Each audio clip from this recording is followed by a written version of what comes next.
Okay, so here we are. Hello, See. hello. I'm just loading in so I can see your stuff too. Oh, I'm actually gonna put you on. I'm gonna actually stream so that there's no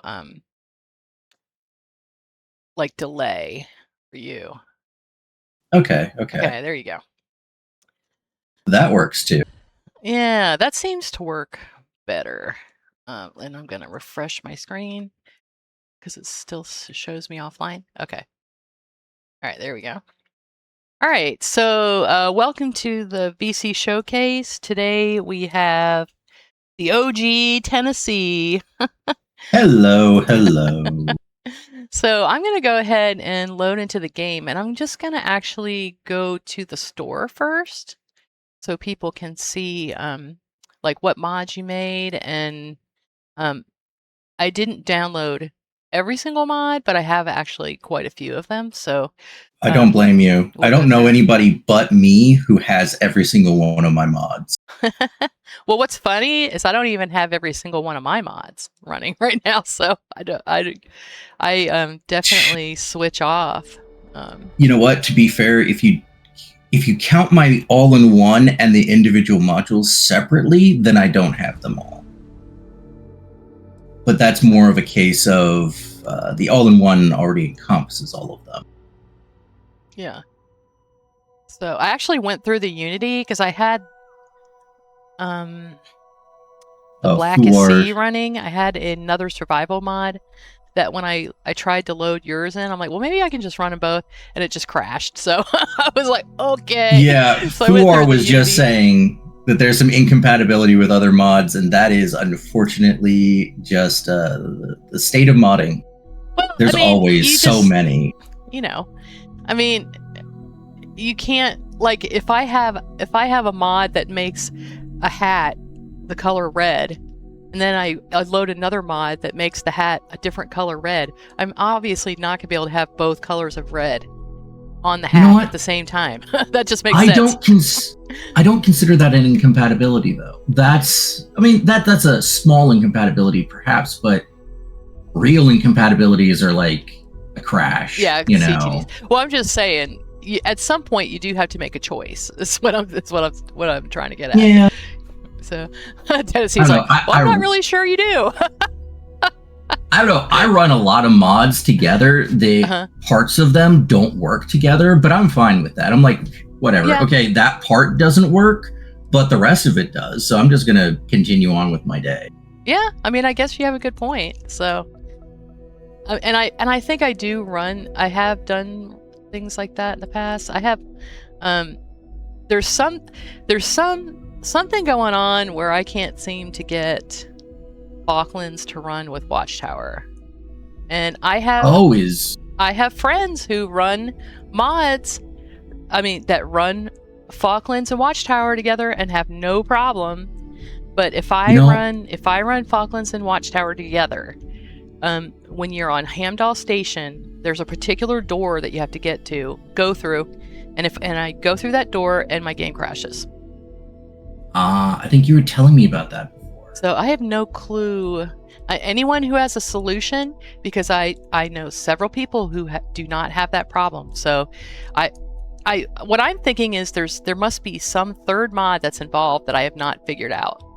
That's what I was thinking, because that's always the case. It's like, okay, well, but Falklands is loading in a specific pack-in that is edited by another mod, and that other mod is incompatible with Watchtower because of it does something else with some other pack-in. It's always so roundabout in Starfield. Yeah. I mean, to be fair, in any of the Bethesda games, it's a little bit roundabout. I literally just run like practically a vanilla game and just run Falklands and Watchtower and then add things back one at a time and see if I can figure it out. I mean, but it was funny as I was like, you know what? I might go ahead and add Falklands back in because I've finished the Watchtower quest, and just make some ships and have a good time, and then just do it that way. I mean, I don't know. I don't know what else to do. Yeah. So just kind of. Sometimes I've had to drastically reduce my mods before. Oh yeah, I do that. I do that often, actually.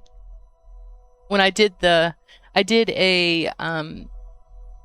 Techrunner may not show up as two friendly. words. Oh, okay. Usually I can find it's one word. That. Okay. Let me try it again. Search.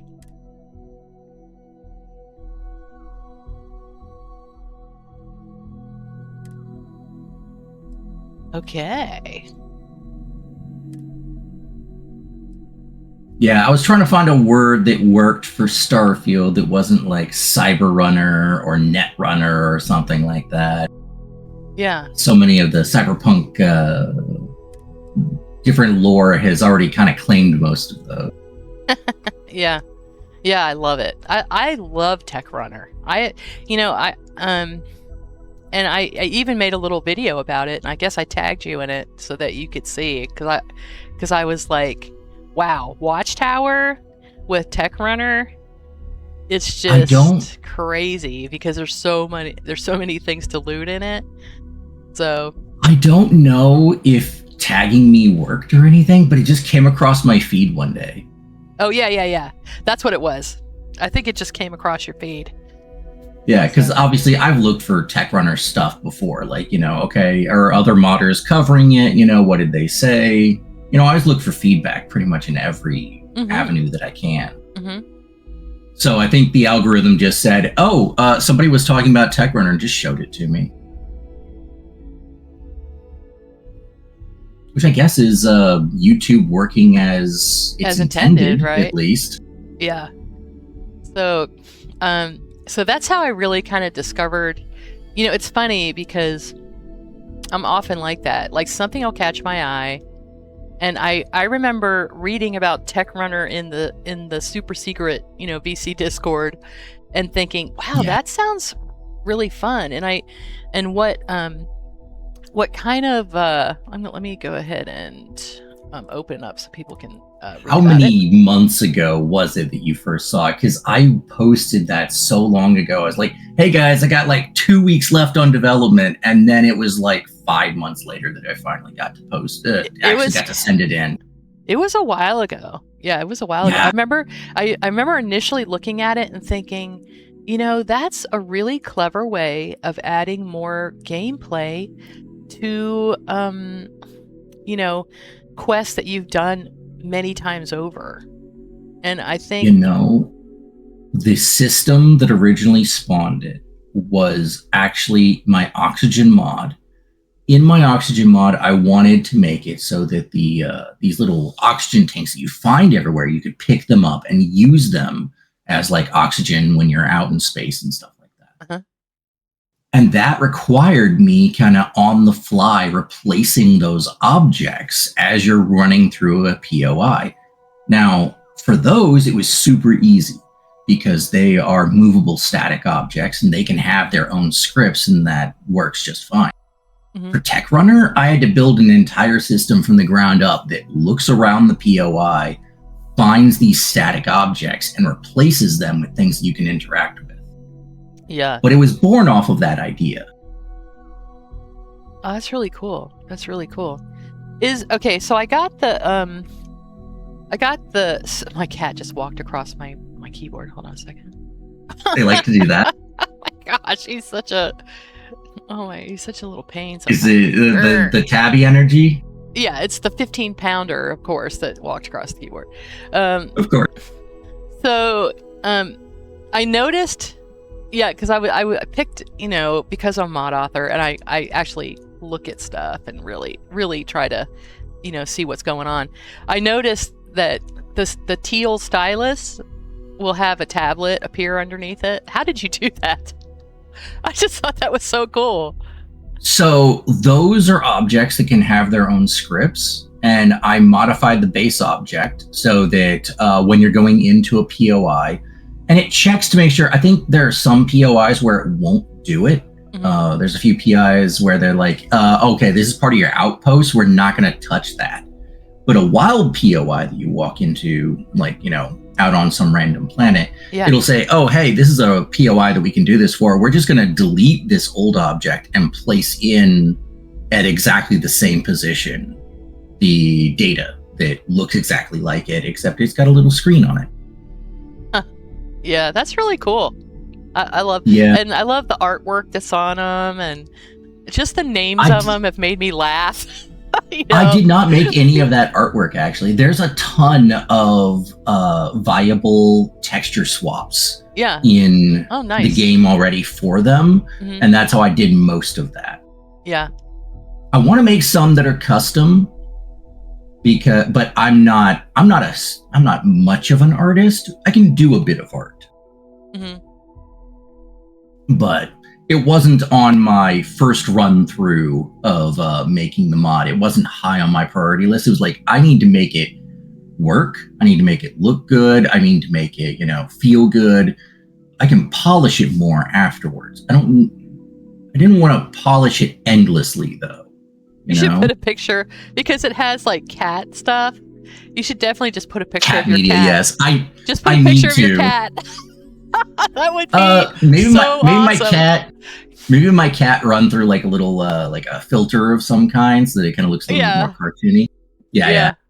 That would be just be classic. I would love that. If you in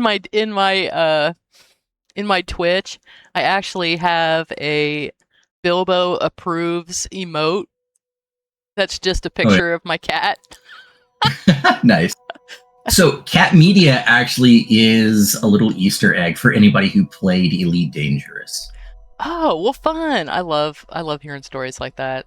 That's so in Elite Dangerous, you can download data as well. Cat Media is a very common, very useless piece of data in Elite Dangerous. It's also, at least without patches, I think somebody made a patch where it's used for some kind of research, but in the base, like Techrunner, it's a useless piece of data. You get it, you can only sell it. Okay, my cat really did something. I have a cursor. Jesus Christ. What did he do? Press the tilde button. Oh, yeah, that's what he stepped on. Yep. That's Oh, you're streaming? Here, let me just click some random button that you'll never be able to come back from. Oh my god. We were talking right before it started. Mine started meowing exactly when we were about to get going. He's like, hey, I know you're pretty vulnerable right now. You gotta handle me right now, or else I'm gonna be real noisy during the stream. That's so funny. I think it's funny how many of my friends have cats. I mean, like a lot. It's like and if it's just like Eleonora, she's got cats. The cat distribution system is real. Yeah, definitely. That's funny. So yeah, so Techrunner is definitely, and it really has. And so I actually restarted my game from scratch. I had a character that was nearly level 500. I was actually trying to get her to 500 just to see if I could. Dear Lord. But now I will tell you what I don't like about that is that after about level 350 or so, I really couldn't play the same way that I used to play. And that's making a lot of outposts, really intensely decorating, several of my ships, several outposts. I could do one ship, I could do one really big outpost, and then everything else had to just be pre-decorated, use Argos or something like that, not really add anything. If I hand decorated 3 or 4 outposts at that level, I would start having serious problems. Technical issues? Oh yeah. A lot of crashing, that kind of stuff. Oh yeah. And if I would take and then this actually happened to me on stream. I could not get through the Unity. Now at this point I had 16 outposts, okay? And at least 6 or 7 of them were hand decorated. And to get through the Unity and Worm God, do you know there's one of the Bethesda devs likes to follow streamers and stuff, and so Worm God is a Bethesda dev, and he said, you might want to try taking down a couple outposts. So I went ahead and did that and just started taking the outposts down, and I was able to get through the Unity. See, I was going to suggest using Cordic's save cleaner and just have it delete all the outposts. That's usually what I do if I have had one time when it was very difficult to get the Unity, and that saved me. Oh, really? Huh. Save cleaner, huh? Well, I had to remove... That was when I had to remove most of my mods. Like, I was running into a lot of issues in that save. So, yeah. But that worked. But then I kind of figured out, okay, if I do one really, really handcrafted, really big, outpost, and one really, really super decorated ship, then that's fine. So that's kind of how I manage it at this point. And but I love starting over because now I can play how I like to play. I just I like to put in. I like to use what is it?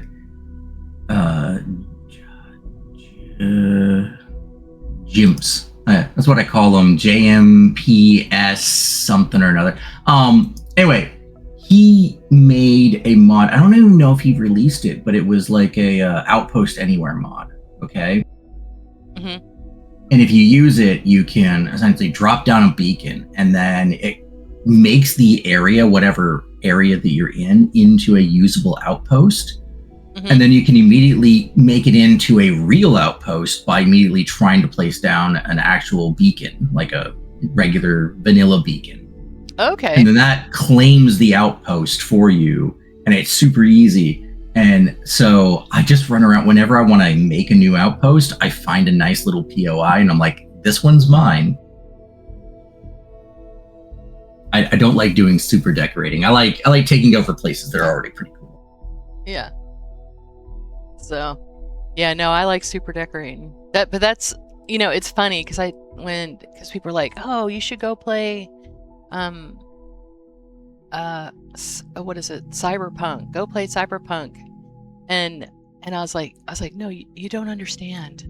The game I came from was Minecraft and ESO, and I mostly was in a decorating guild, and that's what I did. So I didn't come from like shooting games, or I think people come to Starfield from different places. See, Starfield has so many of the things that I really enjoy.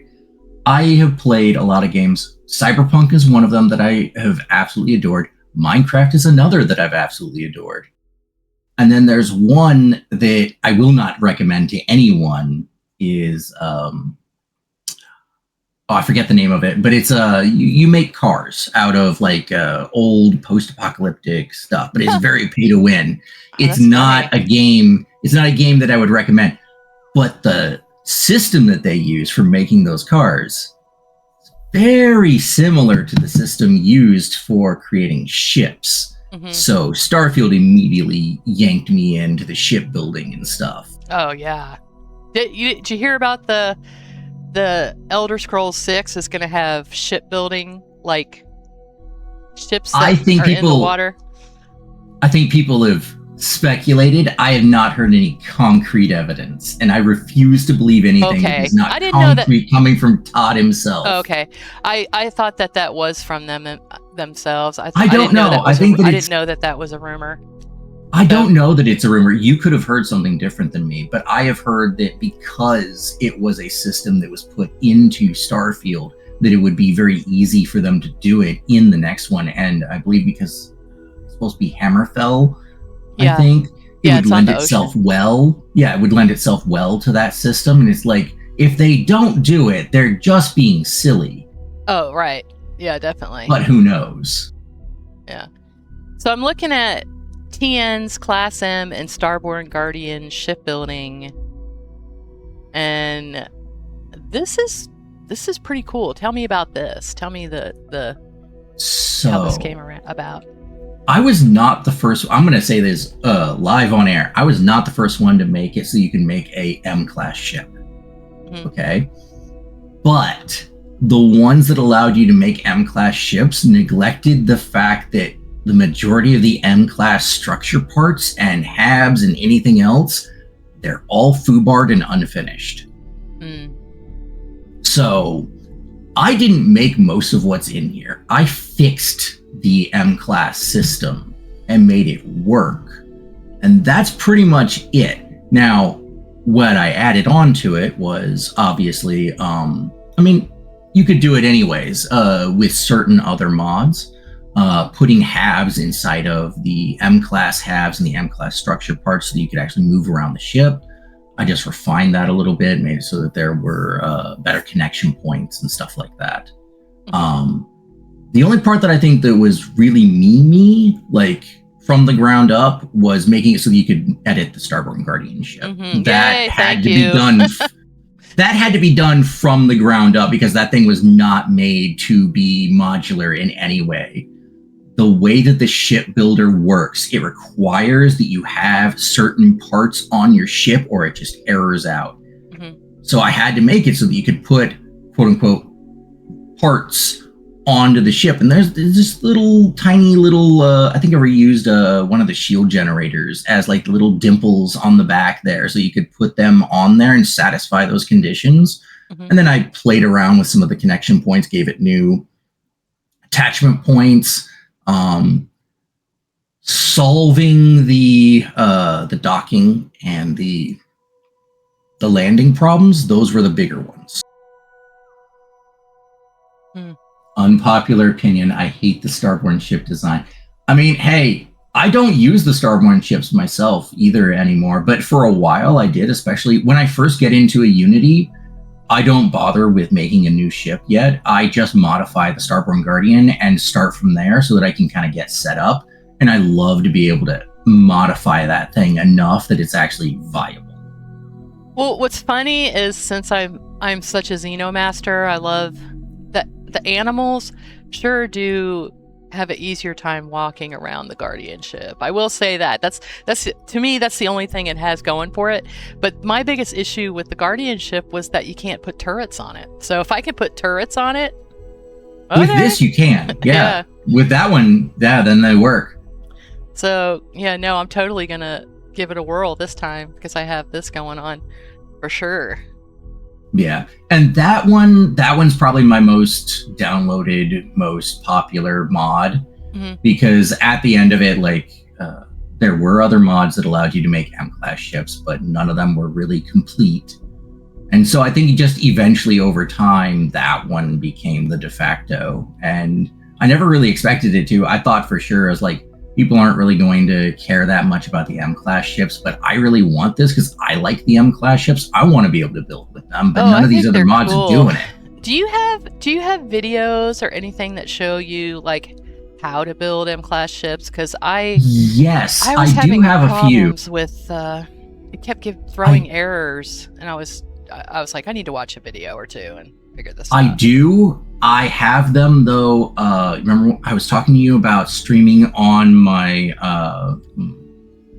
on Strange's channel, and so when I uploaded my videos back then, I was uploading them to her channel.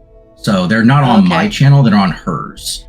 Well, but I could link them for you. Yeah, yeah. Do me a favor and in the chat.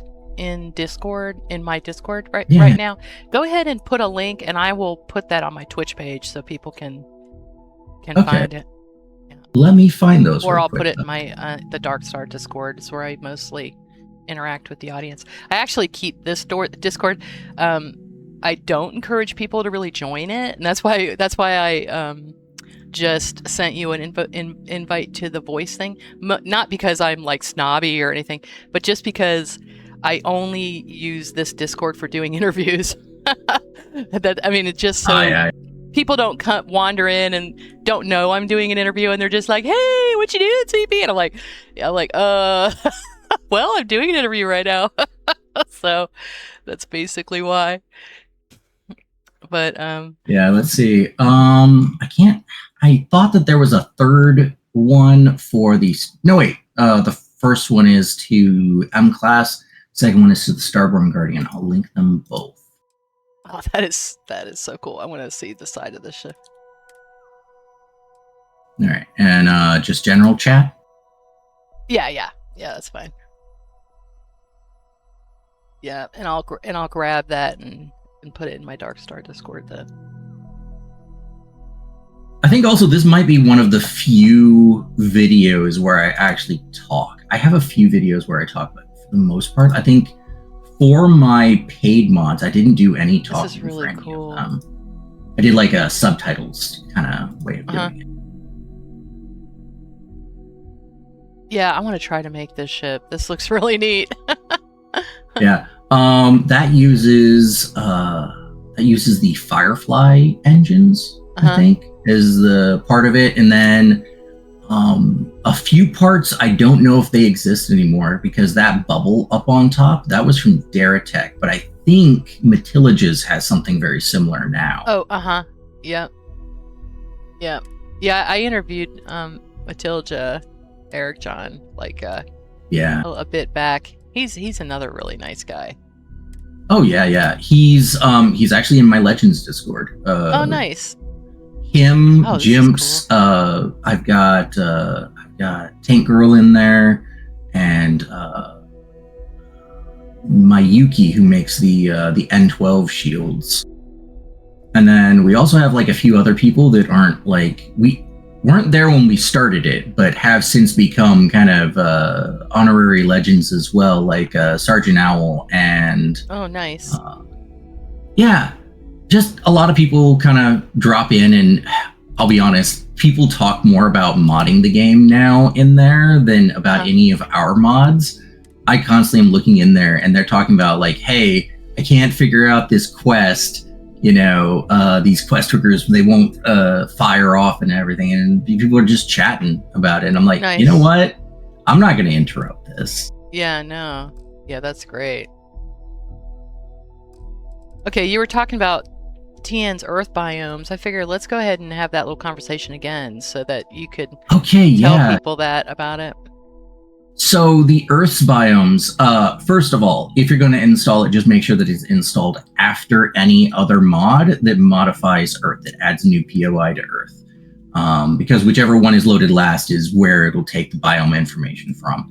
And that would include Watchtower. It's not evident, but there is a cell that has like a dream sequence or whatever on Hamdall Station that is actually on Earth, and that is what caused that problem. That got fixed. But yeah. LX6R says about the they don't look like they're made of Lego set. Yeah, I think that's also why there's a few mods out there that take the M-Class parts and kind of shrink them down, which I also think is a great use of them because they're great parts. So many of them like look like real ship parts that you would find in any other game. Most of the smaller ones very much look modular. They look like they're kind of meant to be pieced together. But those, they're just like, no, they are exactly what they are. It's just that they are in different parts because that's how the game works. I wish someone would, like the fuel tank pieces, I wish someone would shrink those down. I love those. Oh, which ones? The big red ones? 6 ones? Yeah. And just those all are of them. so I nice. think they're so cool. I can't remember the name of the mod, but yeah, they've been shrinking a lot of them. I bet you they would do it if you suggested it to them. So, yeah. But anyway, so Earth biomes. I made that a while back as I was just trying to kind of set up a biome, a way to make Earth look really good for us doing some other stuff with it. We kind of wanted to make more POIs on Earth and kind of expand upon it. But all of us have been working on our own separate mods for so long. I think I released this on our Discord specifically like 10 months ago. Oh, this is really cool. And then we never got around to doing anything more with it. And I'm like, you know what? This is just collecting dust. I'd like to release it to the public rather than just on my Discord. So that's kind of why it appeared recently, but it is actually much older. And it was part of a big old thread over in the Starfield modding Discord, which I highly suggest for anybody who's trying to get into modding. These are the people to talk to. But there was a thread called Creating a New Star System and Planets issue. And they discussed all of the limitations and everything to do with creating a new planet and a new star system. And they explored how the biome map worked, and they started playing around with it. Now, since then, they have made a tool that makes creating the biomes and the biome maps so much easier. When I did it, there was no tool, or at least I think they were working on the tool, but it was in like the baby steps at the time. But because I had them to lean on, we talked, and I figured out that there was a way to map the data from the biome map into a bitmap that you could then load into Photoshop and just edit from there. Oh, wow. The data lines up just fine. You just have to keep in mind what color goes to what biome. Mm-hmm. And then that gave me the first steps. And then I started just adding on to the actual biomes themselves. They're all custom biomes. They do not have custom creatures, but I went through the game and I found all the creatures that looked like Earth creatures, specifically the crab. The crab is in here because everything eventually turns into a crab. That's funny. And then there's like a cockroach thing, and then there's like a little beetle thing, and then there's even a spider on there, like a big old spider that will give you some arachnophobia. And the one that I'm not as satisfied with because it has too many limbs looks like a sloth. Okay, yeah, this little guy. Yeah, it's kind of in between a sloth and a polar bear is what he looks like. Yeah. But he has like an extra set of limbs, and I'm like, you know what? I'm not going for super realism. I just want it to look plausible. And in this case, well, man, he's cute. I'm gonna go get him as a pet. He's very distant. He's very distant. He gets real big. Okay. But yeah, it's like, man, that solar radiation is really doing a number on these creatures. Right. That's great. But yeah, so it's definitely a harsh planet still, but there's a little bit of atmosphere left. It's thin atmosphere rather than no atmosphere, and you've got lots of radiation going on at all times as well. All right, so tell us about is this already in the all-in-one? That is in the all-in-one now. That's why it didn't used to be, though. Okay, that's why I didn't have it. Okay. All right, so we talked about, tell us about the all-in-one. That's the other. So the all-in-one, I was making so many different ship mods at the time. And this was all back before the CK, by the way. Yeah. Because I've been making mods for Starfield pretty much since like the first X-Edit came out. Which was only like a month, maybe less, after Starfield came out. I kind of almost rushed through the game. I finished the game. I went through Unity for the first time. And then I started actually modding. I wanted to have it vanilla once. And then from there, I'm like, okay, now I know what to change. Right. I did that too. Yeah. The first thing that came to mind was the very first mod I think I made was actually the Starborn suits. But after that, I think it was the better structure. Because the structure is just weight. It doesn't do anything for you except look good. And so what I did was the very first mod added hull to most of the structure pieces, so that when you added them on, yes, it was weighing you down, but it was also making you a little bit more tanky. And it did that to NPC ships and your ships at the same time. Since then, I started adding on other things. I added on like a supplemental cockpit so you could have more than one cockpit at a time and not interfere, because you can't normally have two cockpits. So the other one is just decoration. I added in like supplemental reactors in order to, increase that past the point of having, just one reactor. But these supplemental reactors, they take away hull, try to balance it out. And I just kept adding on different mods that I added, more engines, made the landing gear that looks like an engine, made it actually like help with your steering and whatnot. I just kept adding on to it until I'm like, I have so many tiny ship mods. Right. And somebody said, can you make an all-in-one? And I'm like, sure, I'll make an all-in-one. I got to a point where most of these mods were all feature complete. I rolled them into one, and then they weren't feature complete anymore. I kept adding on to them. So the all-in-one has since then turned into its own entity that has maybe a few extra features compared to the individual modules, but it's not too different. Mm-hmm. But people definitely prefer it as the all-in-one. And I think I've seen it pop up on like Linden Engineering. It's like a YouTube that does shipbuilding and just shows off crazy ship builds, and they've used it as well. But no, that one's maybe I think my second most popular mod, like as far as downloads go, at least. Mm-hmm. It's funny because I can just see it, like, because that's basically how I end up making mods. Is I'm playing the game and I'm like, oh, this is driving me crazy, and then you open up the creation kit, like, okay, this is it. I have what I want. There are two mods that aren't popular anymore for a very good reason, because I made them when the CK hadn't even come out yet, and Bethesda had neglected two things. One was melee weapons, and one was ammunition. You could not craft ammunition, and you could not modify melee weapons at the time. Mm-hmm. I made mods allowing you to do both of those things. Mm-hmm. And they were very popular at the time, but then Bethesda released their own versions of that, and they immediately fell off in popularity. I'm like, man. We had a small joke, myself and some of my friends. We were like, okay, which of my mods is going to go into the base game next? Yeah. I don't think any of them have actually so far gone in, but some of them were close.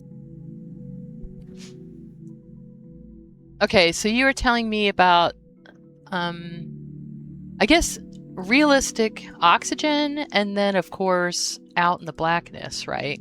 Now, which one came first? I'm guessing the oxygen? Yes, oxygen came first. That was my first, I wanted to make a survival mod, a real survival mod, because, and both of them came from the same place. I don't like the base Bethesda survival mechanics. The injuries, the sicknesses, those are kind of cool. They keep you a little bit on your feet. But as far as going around and finding food and whatnot, it's like, guys, we're in space. We're definitely in a post-scarcity society for most of the universe or most of the settled systems. I don't need to find food, and I can literally find tons of it everywhere. So I was like, okay, what would make an actual survival mechanic for Starfield? The first one that I came up with was oxygen, and that was heavily inspired by,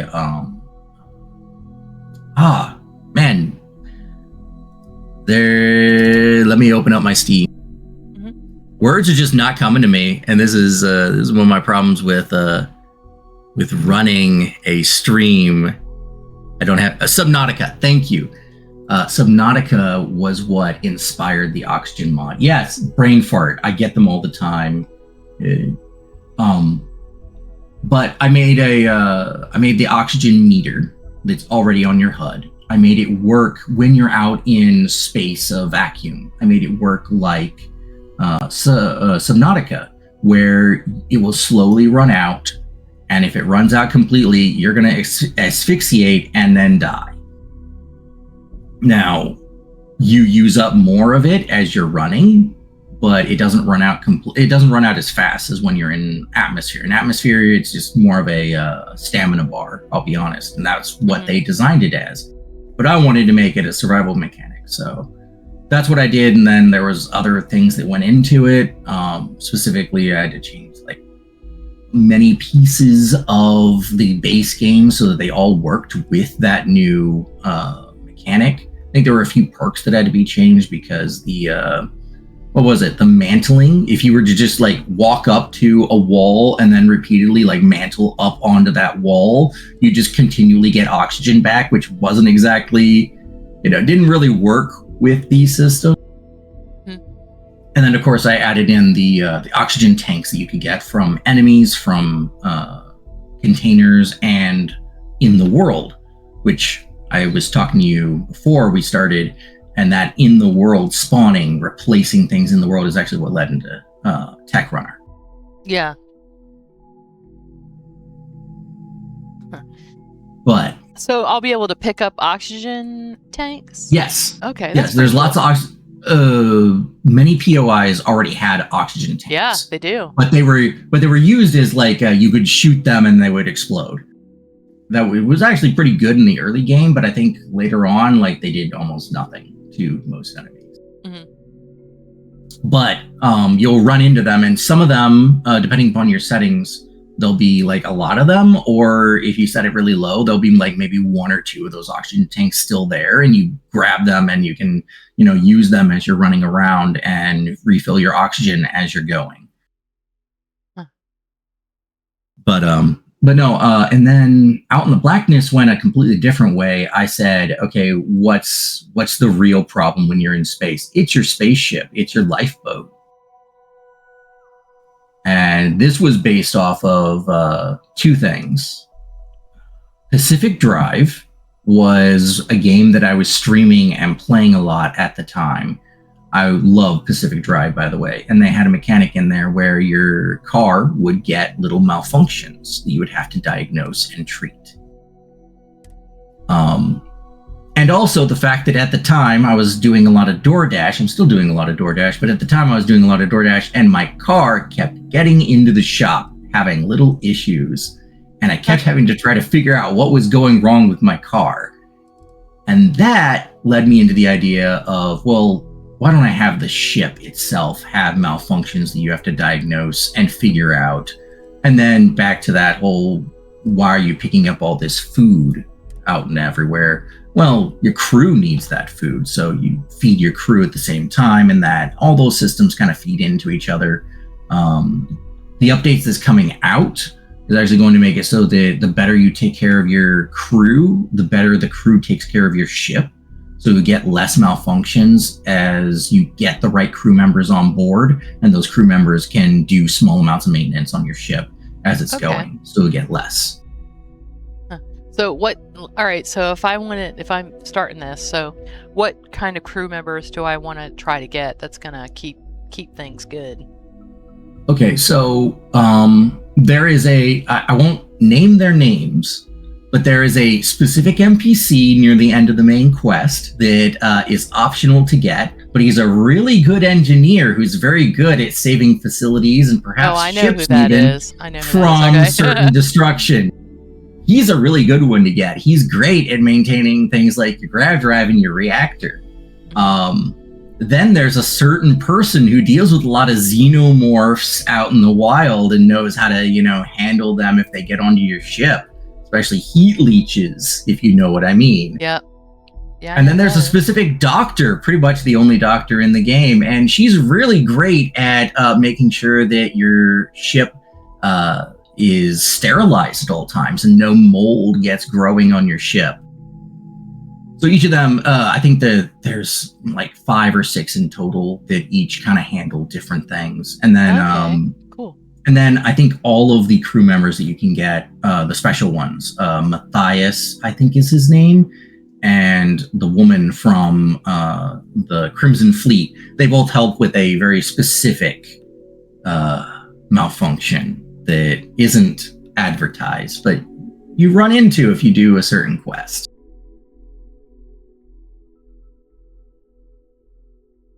There are three malfunctions that no one has seen before because no one's run into them before.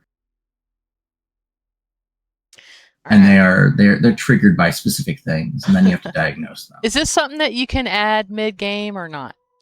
You can, yes. It works fine mid-game. Okay. And if you ever have any issues, you just go up to the diagnostic terminal there, you go into install, and you do a reinstall from in there, and it just resets all the scripts. Okay, nice. Huh. Now, is it? I'm seeing, like, is it tied to specific like parts. Like if you have a I'm thinking about my super modded ship. I don't really have an engineering room. Do you have to have like an engineering room, or you do not? You can. Okay. You can place that one is the portable diagnostic terminal that can be placed down just on the ground anywhere. Okay. The next update actually has one that will go onto a wall anywhere. Okay. That one took a lot longer. You may have noted, because you're in the VC chat as well, you may have noticed me going, hey, is there any way to make this work? And there was one way to make it work. It is not the most satisfying, but it worked. Okay, cool. Neat.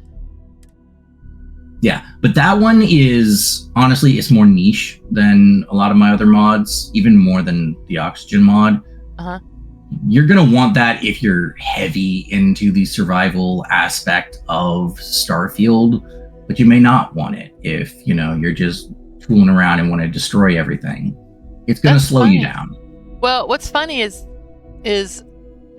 in November, we did a survival challenge. So, oh, yeah? And we're definitely doing it again. So, because everyone's like, oh, I can't wait to do it again. It's funny. We did like a survival week, and and we had a whole bunch of us streamers did this, and we had like death counters up in the corner, and I mean, it was funny. Well, it was fun. You know what, chat? Don't let her forget to make sure that she installs the oxygen mod and the Out in the Blackness mod to make it extra difficult. Oh, I'm definitely gonna do it. Definitely gonna do it. So, I have them installed right now, but I went through the Unity last night and told them I'm Starborn, and I just realized that, oh well, you screwed up. You screwed up, chickie. You got to go through Unity again. Oh, Lord. It's okay. You know what? I have a really weird error, quote unquote, error in my game. Somehow I told them that I'm a Starborn, and I didn't tell them I'm a Starborn at the same time. I don't know how it happened. All right, I'm looking at TN's modular Starborn suits. This is actually probably the first mod of yours that I got. It's the first mod of mine that I think that I made. Oh, okay. Yeah, I really liked this one. So this comes straight from Skyrim modding. In Skyrim, I don't know how many people here play Skyrim as well, but you'll remember that the stupid mage robes have the hood and the robe in one attachment, and you can't have them separate, which is so weird, but it's so Bethesda, and I knew they were going to do it again. I just didn't know what they were going to do it to. They did it to the Starborn suit where you cannot separate it. So knowing exactly how it worked in Skyrim, with the Arma versus Armo and everything, and how to separate them and create different items out of them, I just worked on it. That was like the first thing that I did, because when I became Starborn, I was like, I can't take my helmet off. What? Yeah. And so I just worked on it, made it work, and I knew exactly what to do only because I had done Skyrim stuff before. Yeah. So I can't even claim that was any originality on my part, because plenty of people did it in Skyrim. I was just maybe one of the first that did it in Starfield. So Korean Gamer asks, is it possible to add things like ships being able to disable yours, but not necessarily killing it, where NPCs could board? There have been mods that have done it. It is not something that I have touched. Now, as NPCs attack your ship, you could take malfunctions that could disable your ship. Like your reactor could completely shut off if you take enough damage to it. Yeah. And stuff like that. But I don't handle the boarding part of it. There are other mods that do, though. Oops, sorry. Which mod? Okay, so the mods that we've talked about, Korean Gamer, are Out in the Blackness. This is the one that adds issues that can happen to your ship. And then we also talked about the shipbuilding one. That's the all-in-one, TN's all-in-one. And then it's one of those, I guess.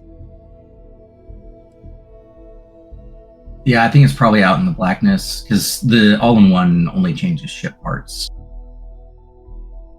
So, but all-in-one also has this one too, right? The ship. Yes, it does. It didn't for a long time because of some limitations.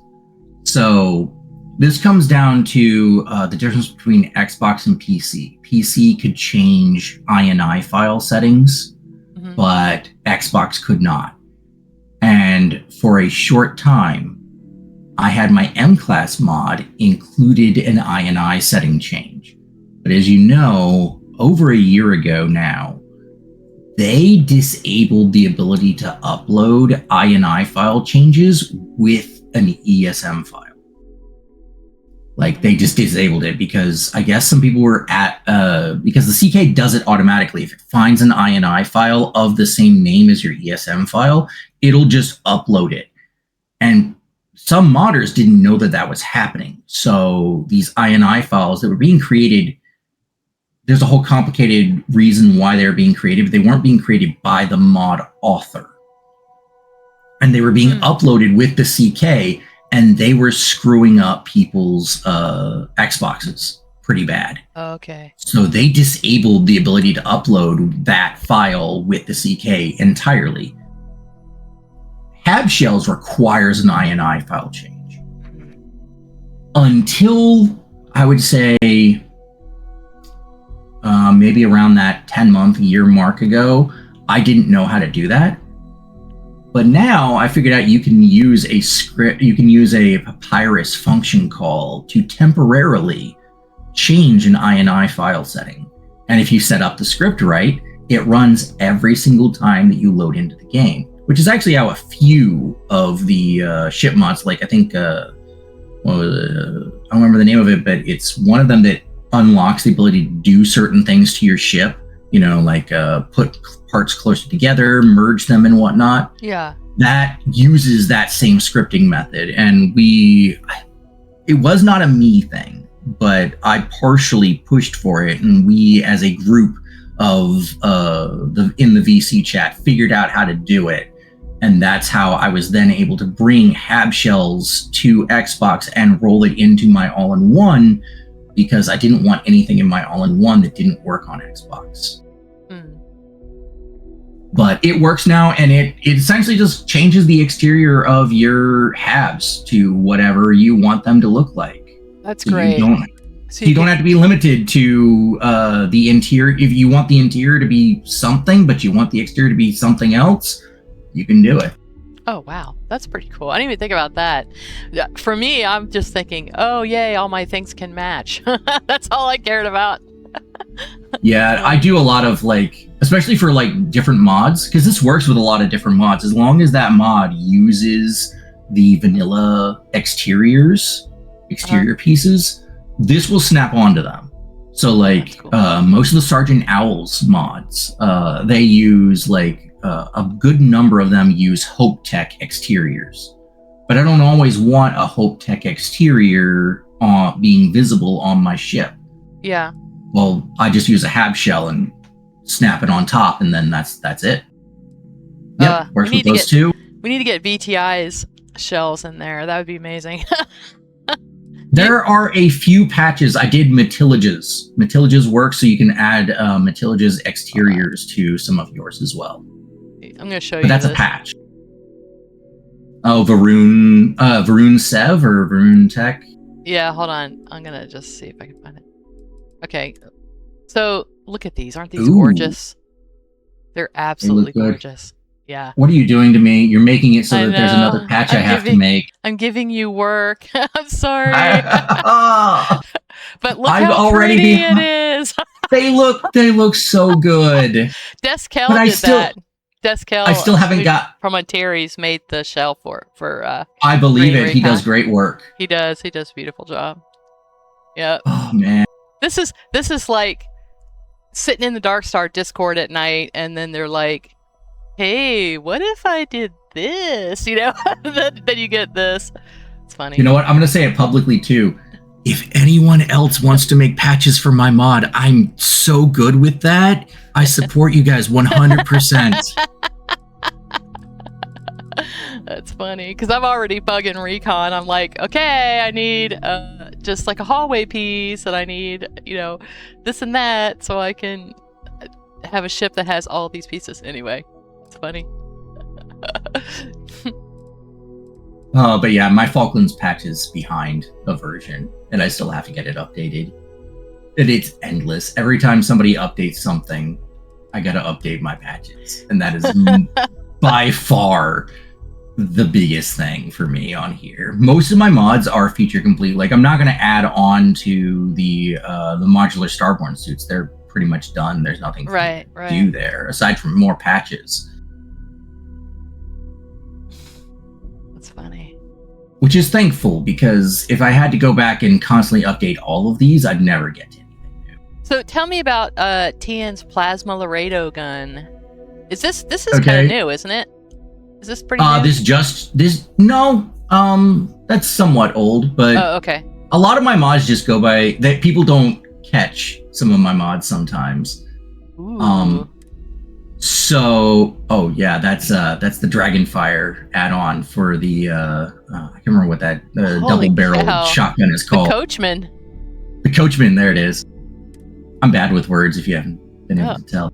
Oh, I can be too sometimes. Depends on how much coffee I've had.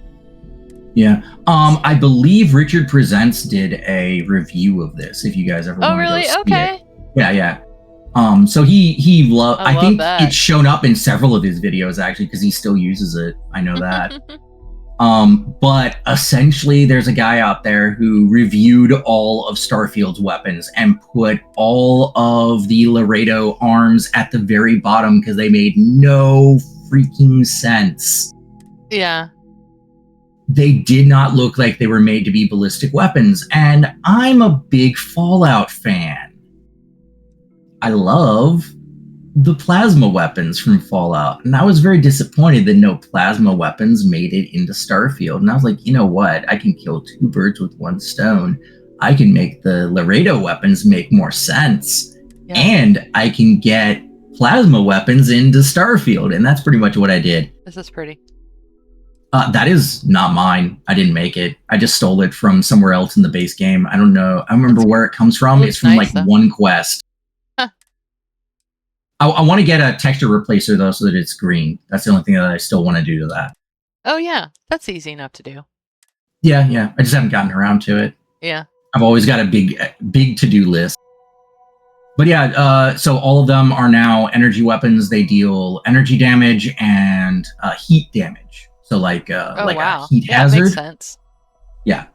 So they can overheat enemies. They can catch them on fire by it's very low chance if you use the base one, but if you use the white hot, it's every single time catches them on fire. And different attachments, I had to change all the modifications to those weapons so that they worked.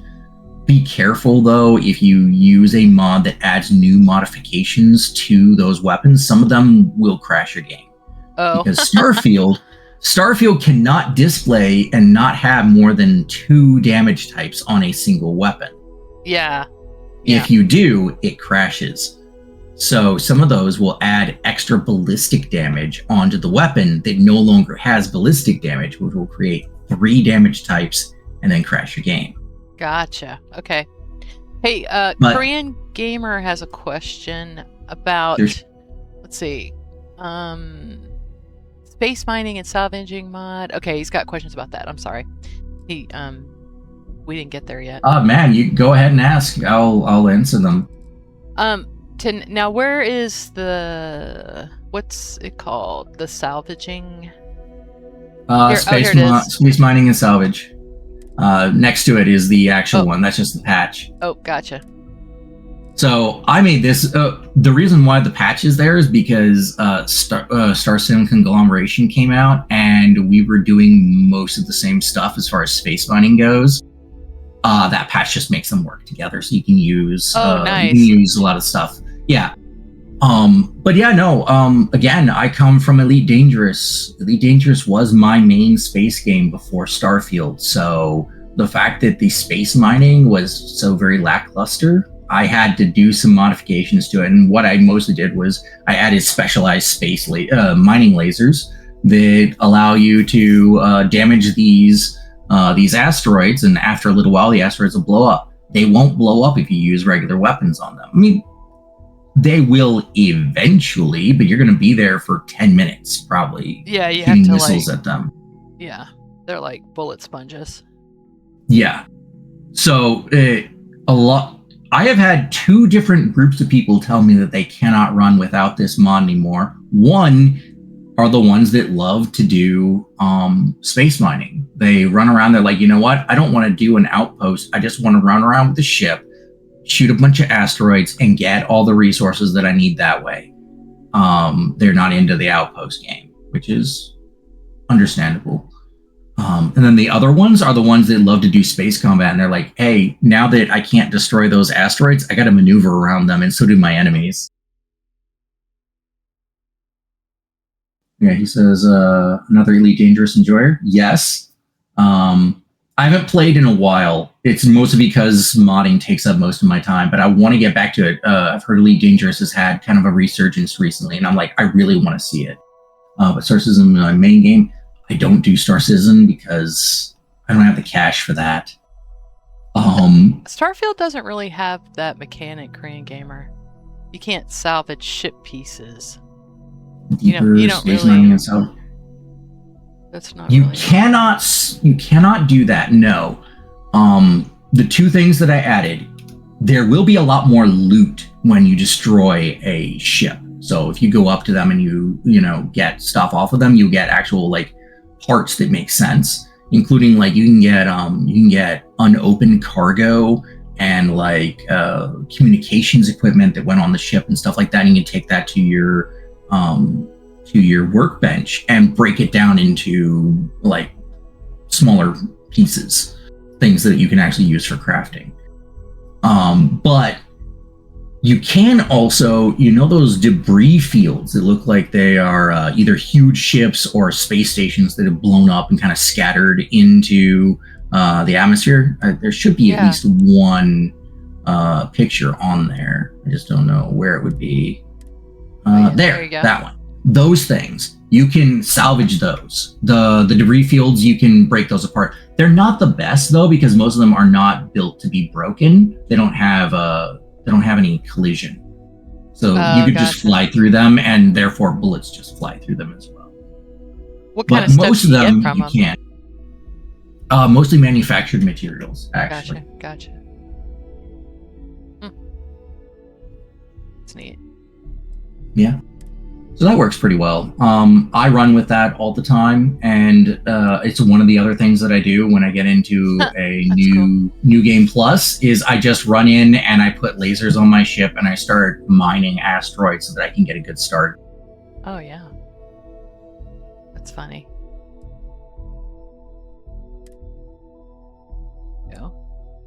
Yeah, holy cow, that's a good amount of stuff. Okay. Yeah. I'm a believer. To be fair, that is also with the maxed out ranks as well. Oh, gotcha. So there's like a research component to it? It works off of the geology perk. The geology perk governs your ability to salvage and mine in space as well. Okay, cool. Wow, that's a lot of water. But to be fair, water wasn't that important. So most people don't pick that up. I don't pick that up. So you have a mod that also does like cargo stuff, right? Gives you more cargo. Is that in what way? It gives it more? Like, is that part of? There's one that increases ship cargo. Yeah, that's what I meant. Which is now in the all-in-one. It's in the all-in-one. Okay, that's where I was. It's a script as well now that you can change the setting in gameplay options. I did it manually originally, but then I figured out how to do it with a script, and I said, forget the manual part. I was making so many patches just for the manual part of it, and I am done with that. So I made a script that works with anything now. And then there's for the outposts as well. It works for the outposts, and that one now works with the gameplay option as well, but it does not work with modded stuff. Only with the base game ones. Gotcha. All right, so tell me about targeting HUD. Targeting HUD was my very first paid mod. I really? wanted to dip my foot into it and see, like, you know, what the structure was, how to do paid modding, you know, what they would require of me, stuff like that. So what I did was I made a small mod. It's only 100 credits because I didn't want to, you know, I'm not going to overcharge for it. And I think that's now the price of like an achievement-friendly mod. And that was before achievement-friendly mods. But it's a little part that goes on to your helmet, and it lights things up like the Fallout 4 suit. What is it? The power armor targeting HUD. Okay. Yeah, well, that's nice. But it's got some extra features to it. It can do a lot of extra things. It can identify friend and foe if it has that module in it. The modules all have to be researched as well. So you go to a research thing, you unlock them, and then on that research terminal, you can then change which modules you have attached to your targeting HUD. And so it wasn't very big. It's very good for people who have trouble seeing things, and it's really great at night. Yeah. And I would say the other fun part. Thank you. The other fun part is that it uses a texture that I made in Photoshop and a custom material. And I wanted it to look like a version of the one from Fallout, but more modern for Starfield. So it's reminiscent of that old one, but it's for Starfield. All right, let's see. Now, I don't know what apotheosis is. Is that... I'll answer Korean Gamer real quick. Okay. Yeah, I was using ships. I love shipbuilding, and there were things that I didn't like about it. I made them for me. No other reason. I just needed to use them, and I didn't have a good source for them, especially back before the CK was out. It was just something that was needed, and if there was a source for something that I wanted for my ship, I went and I got that. If there wasn't, I just made it.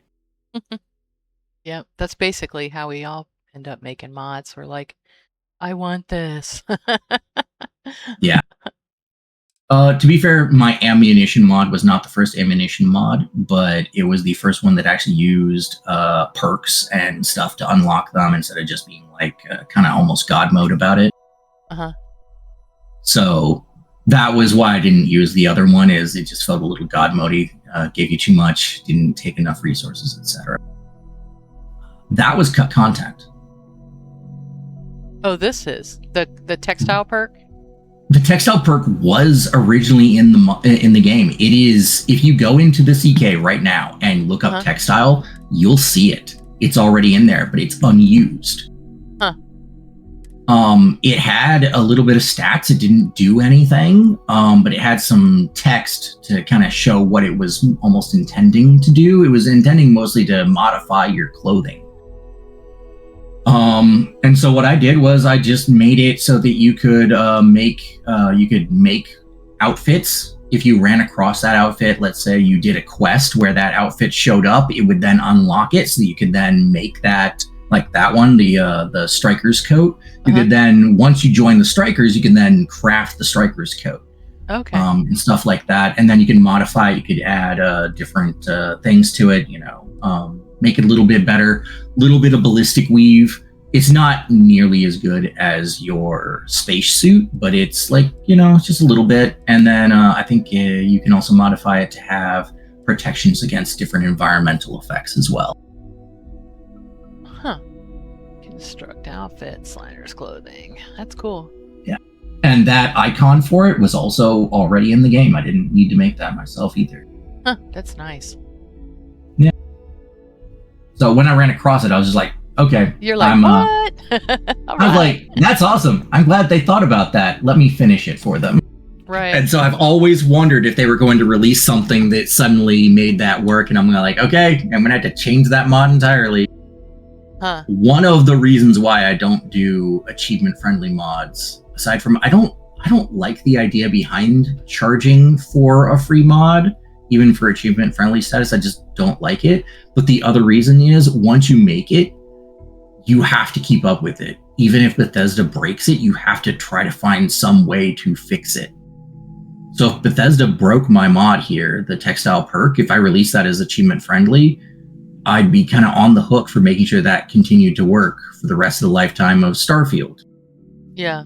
I don't know that that's going to be the case. They've already, more or less put in 2 of my mods that I'd made originally, and then they were like, we also know that we goofed up and we didn't do these things that we should have done, so let's go ahead and do them. And I'm like, okay, I'm so proud of Bethesda for doing that, but also that makes my mod useless.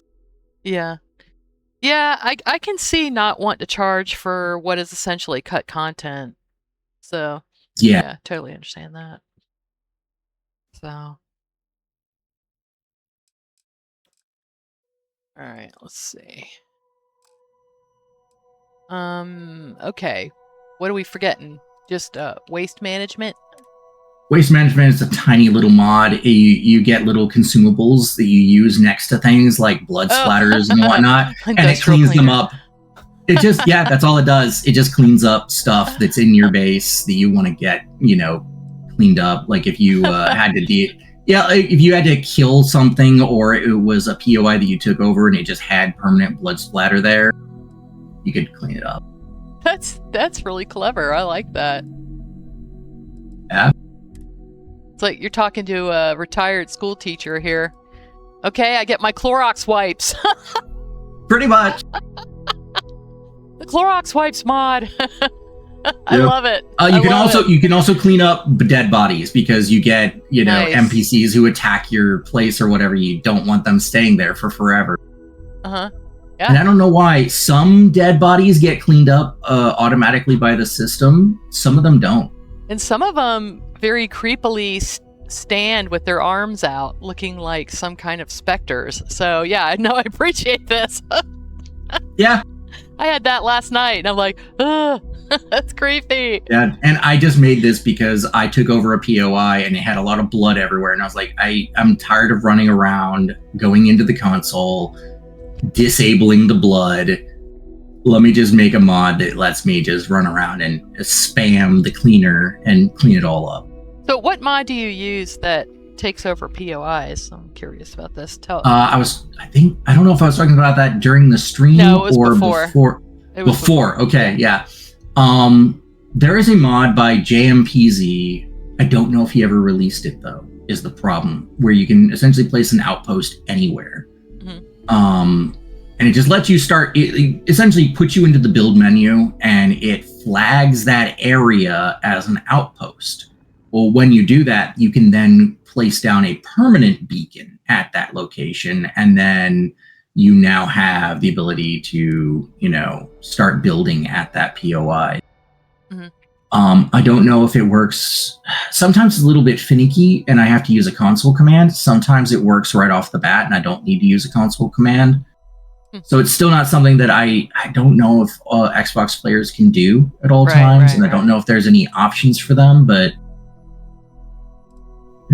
I really hope JMPZ releases that eventually. I know there's a few issues with it that he's never been able to completely fix, but even if it's not 100%, it's still so useful. Yeah. Is it You said it was like build anywhere? Let me see what the name of it is. It's somewhere in here. Is it on Nexus? Is that where you? No, he gave it to me for testing. Oh, he just gave it to you for testing. Oh, okay. So yeah, all I would be able to tell you is the file name. I don't know. Like I said, I don't know if he actually released it. I mean, if we can't get it, it's not like it's fine. Okay. Let's see.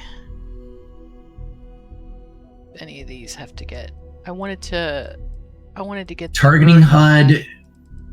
So I believe all 3 of those at the end there can be put pretty much anywhere in your load order. Yeah, I was just gonna leave them there so I can find them later. Okay. I'm gonna have to totally I'm not gonna go through I'm not gonna keep this save. I'm gonna go back because there was this was this character, this is their first time through the Unity, but I had to go through the Unity to make some of your mods work, and so I'm gonna go back and finish a couple more things before I go. What I'm trying to do is go to the Unity and have everything there. So I have to go. I have to go do. I mean, it's kind of like the only thing I haven't done is Ryujin, so I might as well go ahead and do Ryujin because I've never done that before. Ryujin with Techrunner is actually a lot of fun. Oh, I know. I can just imagine it is. So yeah, definitely. Also, I think there's like 3 of the special neuroamps that you can get access to during the Ryujin questline. Oh wow, okay. Yeah. So I definitely want to do that. But if they're all at the bottom, it's gonna be easier for me to find them anyway. Oh, sorry, I misspoke. Just 2 of them are in the Ryujin questline. Okay. I gotta find the Earth mod so I can move it to the bottom. Yeah. And I don't... Now, the Earth mod does have the possibility for conflicting with other mods that do stuff with POIs.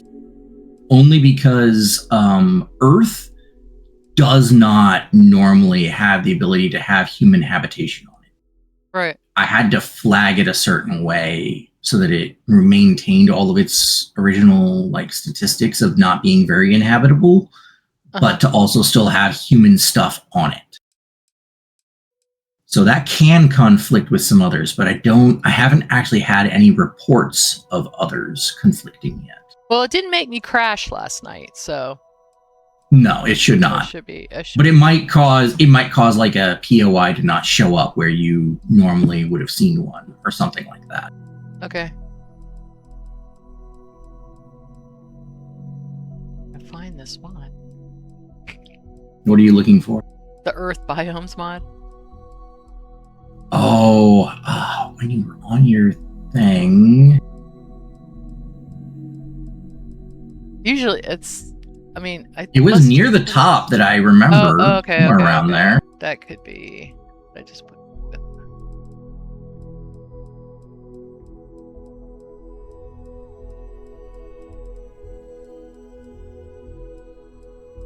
Yeah, I run a couple of mods. There it is. Okay. Put this at the bottom. And what's funny is because of where I am in the game, I've already completed Watchtower. I've already, so I'm not really that worried about it. Yeah. The other thing that will be nice is Earth's biomes. So because it adds the ability for human habitation to be on Earth, if you're adding it in and you haven't gone through Unity, it will work fine, but there won't be any new points of interest on the world map. Okay. If you go through Unity and then look on the Earth world map, there will be some points of interest that get added because of the flag changes. But if you've already visited Earth, it's already set the POIs up. It won't add new ones. Yeah, I gotcha. I went, for this little save right here, I've been through the Unity and I haven't been to Earth, so. Okay. It might work then. Yeah, I don't actually know at what stage they set up the POIs. I think it's when you visit, but I'm not totally sure. It could just be when you get into the system. I don't know why it takes so long to quit. I think it's funny. Do you use SFSE? No, I don't. I do, and it's always starting up and shutting down is always taking so long because of that. But I need it for so many things. Yeah, the only Nexus mods I use are ones that can be manually installed and don't require SFSE. So that's okay. Just because I want to be able to, if something drops and it could possibly break my mods, I don't want to have to wait 6 weeks to play my game. I need to be able to. That's why. True. I have been behind on updates several times for months at a time because of that. Yeah. RTF real-time form patcher never got updated either, which is going to require me to make a whole bunch of patches manually now.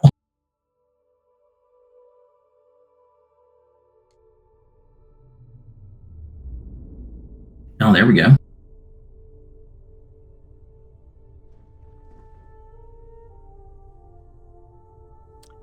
Let's see. Just gonna go get Barrett real quick. Well, I guess I don't even really need to do that, actually. I do need to make sure. Wanted to. Oh, you got my oxygen mod installed. Yeah. It's telling you that the atmosphere is either thin or non-existent. Yeah, there's so many things that I've learned over time. My mods have kind of evolved over time. Mm-hmm. Where like I would do something kind of the hard-headed, boneheaded way originally, and then as I'm making another mod, I learned a more elegant way to do that one thing, and I'm coming back to it and updating it.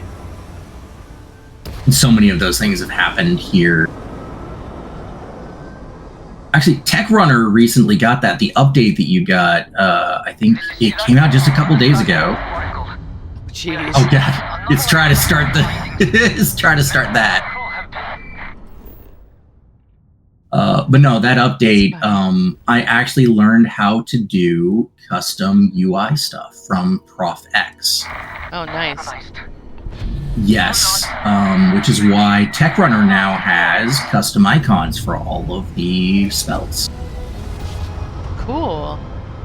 Yeah, now tell me about the spells, because I haven't really gotten that far into it yet, where I have figured those out yet.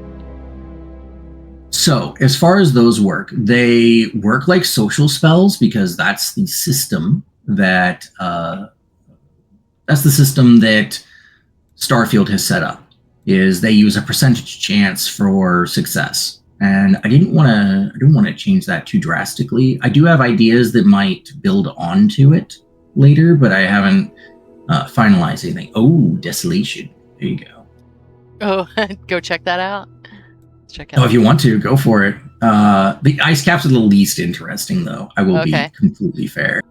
All right, Desolation and Coastal Desolation are my favorite, but Wasteland looks the most like a Fallout game. Oh, okay. Well, yeah, we're definitely gonna check that out. But anyway, so where was I? Oh, I was talking about the spells. Mm-hmm. So the spells use a percentage chance system to activate, and if you have high, I think it's not scanning, survey. If you have high survey, it'll slow down for you so that you can, more easily target them. But it is still a little bit tricky to keep your cursor on them long enough to select the malware to hack them with. But like it just it has a little percentage chance, it activates and it applies whatever effect that spell had. Some of them will it'll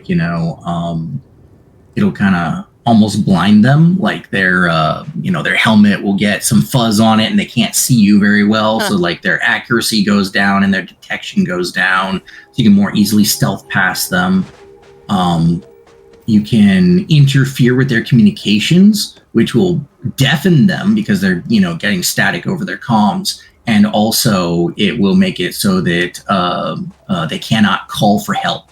So like if you down that enemy while you're essentially jamming his comms, he cannot call for help. Even if he detects you, he can't call. Now, there could be ways where a mod modifies the AI so that it still happens, but as far as my testing goes, it worked. I need to get Ghost Riders swimming back so I can look at the fish again.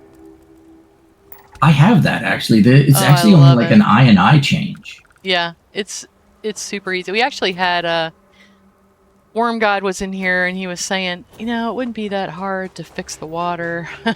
You know what's funny? My oxygen. You don't have any oxygen tanks on you, do you? No, am I dying?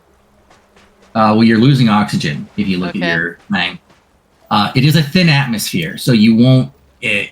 There is some oxygen in the atmosphere, but it's not enough to keep your suit constantly. So don't run, huh? Don't run. Running will make it run out very quickly. If you're doing light exercise, you'll probably be fine.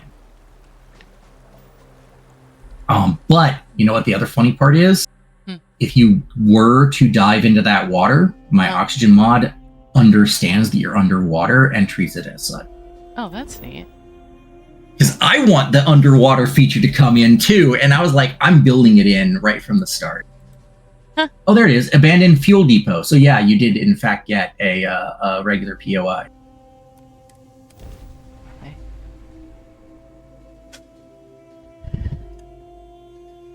But yeah, this didn't end up being exactly what I wanted. It looks good. The biomes definitely look good, but I wanted so much more for this. I just didn't have time, and no one else really had time either. So, I wonder if I can get some oxygen. You might be able to. Oh, he's a good guy. That's nice. Oh, I'm getting all kinds of stuff. Actually, turn to your left, down in that area. Okay. I think that there might be. There they are, right there. You can tell I've played with this a lot. That's so cool. Yeah. Yes, it's really. And that's what led into Techrunner and being able to replace things on the fly inside of a POI. So I was talking to you about that before. Is Techrunner was built on this technology here, being able to replace things in a POI as you're going through them. See, this and I wanted to make it so you can interact with more stuff. Yeah. Well, because it's all here already, we might as well be able to, right? And that what's funny is I have another mod that makes these blow up more. Like Halrix, is that what? Can't remember what Herix or. I think his Halrix. I think Halrix, his name is. So I don't know if that's the one who makes it, but I think that's. Yeah. No, it's him that makes it. Because I was talking to him about trying to get an interview, but he's English is not his first language, so he's pretty nervous about that. But I said, we can make it work, because he uses a translator. I was like, we can just type back and forth and do it that way. I don't think people care.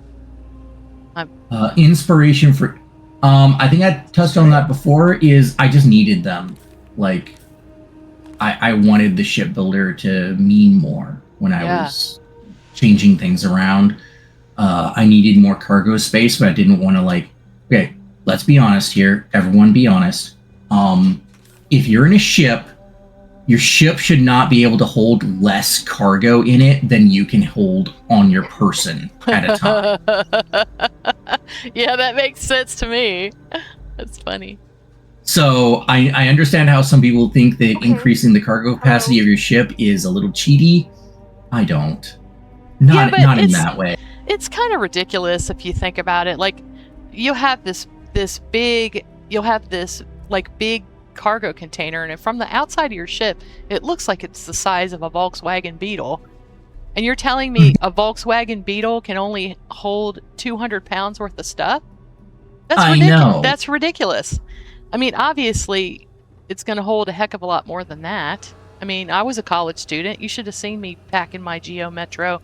I can tell you it held a lot more than 100 pounds. I can fit more than that in the back of my car right now. Exactly. That's just in the trunk. I mean, you can make a couple Costco runs. Yeah. So I don't think that's cheating at all. Me either. What's funny is... and I was telling you that before, I guess, but I live in Huntsville, in NASA town, and you can't literally throw a rock in Huntsville without hitting an engineer. Even in my own house, because my husband is an engineer. And but one of our good friends that our daughters grew up together, his whole job was packing the space shuttle. That was what he did for a living. And yeah, he was very interesting to talk to, because he would say, "Oh, well, this movie, that was unrealistic because the way they did that, it would fly off this way and crash." I mean, but that was. Now I don't want to overstep, but if you ever get him on to interview about Starfield, how realistic Starfield is. What? Just saying, just a suggestion. Oh, what's funny? I would love to do that. I mean, I'd love to get some of these NASA guys. I never even thought about doing that, but that would be really interesting to. I think so too. I'd watch it. Get a couple of get some of our friends to come on, and this guy was interesting because he was like, they would choose. I mean, this is how serious it is.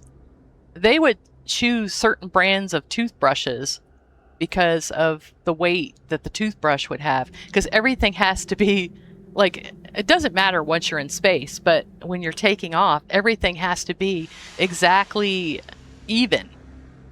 I mean, sounds like me at the grocery store playing Tetris with all my groceries. Well, what it reminded me of, yeah, it is like Tetris, but what it reminded me of was when you hear these people who are backpackers, and they're trying to keep the weight in their packs down, and so they're, cutting the handle off the toothbrush and just using like 2 inches of handle left to take every tiny little bit of weight off. You can do a lot with 2 inches. Well, it's like, who even thinks about that?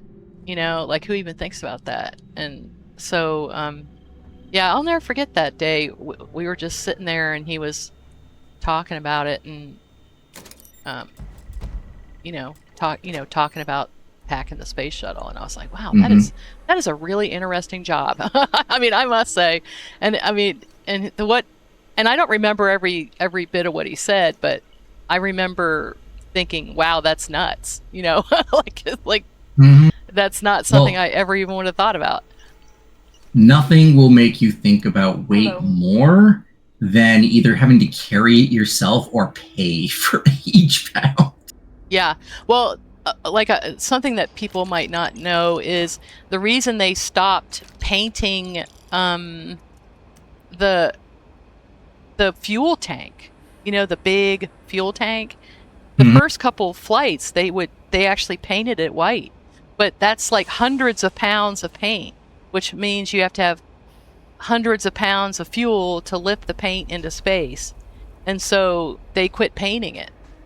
They just left it, rough. Huh. So that was that. Yeah, that's like the whole reason that they quit doing that. Yeah. So how are you liking Earth so far in the I love it. New system? I really love it. And I don't know, lore-wise, it does make a lot more sense to me, that there would be ruins, because we're only talking 200 years. It's not thousands of years, And it's not like Earth doesn't have resources left. Like, there's got to still be stuff there, even if it was not stuff that people wanted to get to before, because, of the environmental damage that it would have done. Well, there's no more environment to damage, so you can get to a lot of stuff now. Yeah. I just feel like it's silly that, at the beginning of the game, they say that, there are people that aren't even sure that Earth exists anymore. I'm like, what? Yeah, it's only been 200 years, so, yeah. Yeah, although, I say that, though, you think about... Let's not even get into real life. I know what you're probably thinking. I'm thinking it too, but... Well, because of people's saying that the moon landings never happened and all that kind of stuff. Yeah, that's only been... That's what I was thinking. It hadn't been nearly that long. It hadn't been 200 years. 200 years is like the 1800s. They didn't even have... they're riding around on horses, and you think about that. So I guess yeah. Anyways, no, I just feel like it should still be, there should still be some stuff going on Earth. Yeah. Like that xenogrub that's over there. I didn't add that. That's actually the POI, but I'll take a little bit of credit for it because I mean, people would have brought it here, right? Yeah. That's funny. Or, it could have just... Sorry, we've been talking for a while. Korean Gamer said, your oxygen mod is what drew me in, but for me, that was specifically because I was never a fan of the oxygen meter being tied to your stamina in the way it is in vanilla. Yeah, that's pretty much it. I didn't like how vanilla was treating it as a stamina meter. I was excited when they were talking about, you have this oxygen meter here. And I'm like, so it's going to be like Subnautica. You know, where you're going to actually have to watch that meter when you're out in space. No, they're completely not used for that purpose at all. Like, guys, you led me, you gave me hopes that you then dashed. And this is part of the reason why I think Bethesda got, crapped on so much, because, they did a lot of that. They did a lot of that, showing you this thing that could have been really exciting, and then you realize they didn't do with it what you thought they did with it. Yeah, I was going around here hoping I would find a bunch of Techrunner stuff, so that's what I was like, oh. Yeah, I saw you pick up a few. Yeah, I did. In the control room and stuff. Mm-hmm. Yeah, and I figured out... Oh, yeah, I figured out, like, which ones to go for, Oh, this is locked. I don't really have a lot of digi-picks yet. Oh, you know what? Go up behind one of those guys. Sneak behind him. Uh-huh. He may or may not have it, but improve it a little bit. Go up behind him. Oh, it's because he's sitting. You're not going to be able to because he's sitting right now on it. Okay. One of the people is just walking around, maybe. Let's see. Because, yeah, you can't even pickpocket that guy. You have to be able to pickpocket somebody to be able to impersonate them.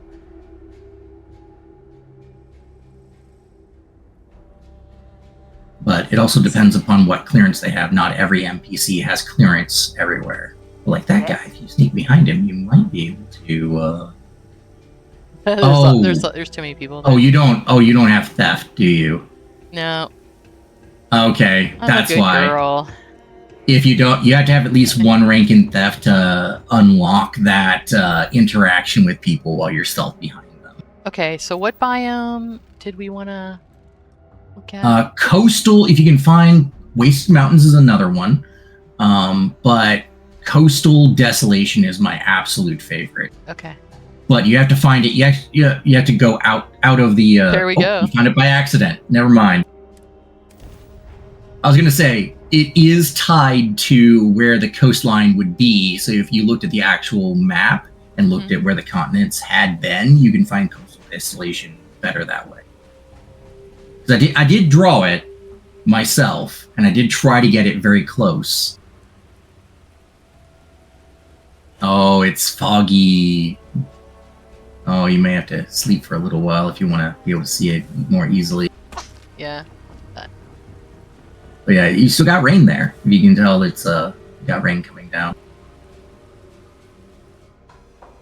So yeah, the weather system hasn't completely stopped. It's, there's still stuff going on. There's still some natural processes. It's just most of them have gotten a little wonky, gotten a little difficult for people to actually be in,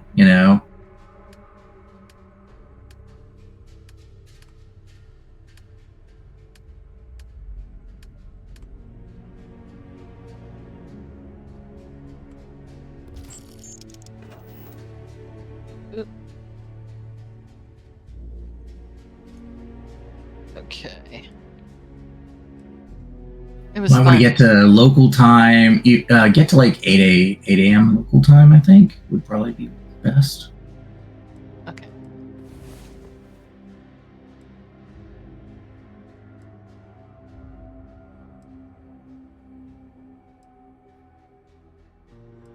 Oh, I think you're past it now. It says it's noon. Just cancel it. Good. Yeah.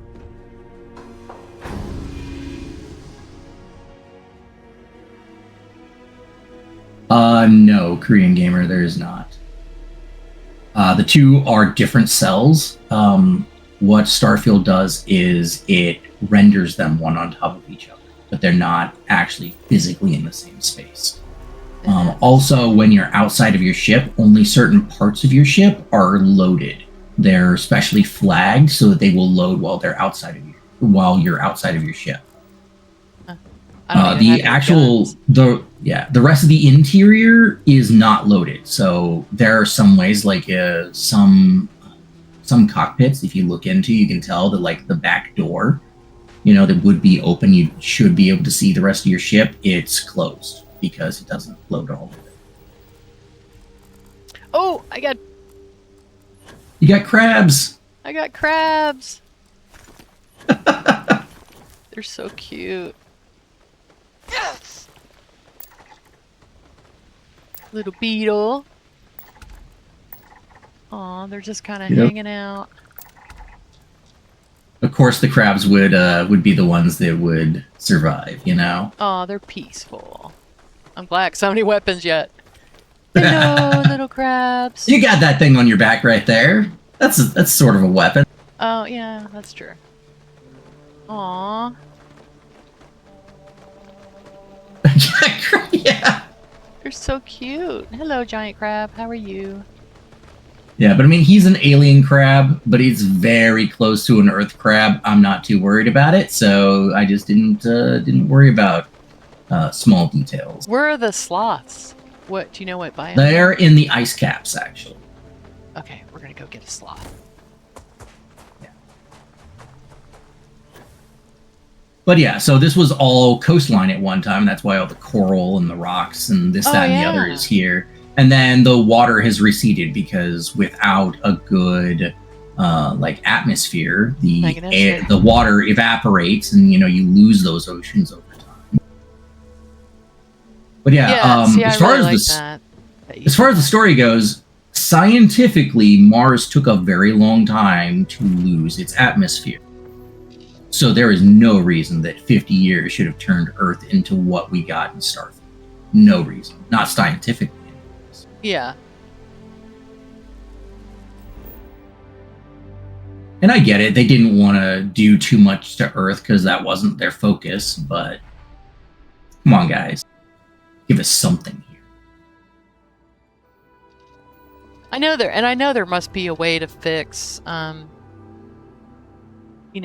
issue with the like the book POIs not showing up. There's gotta be a way to fix that.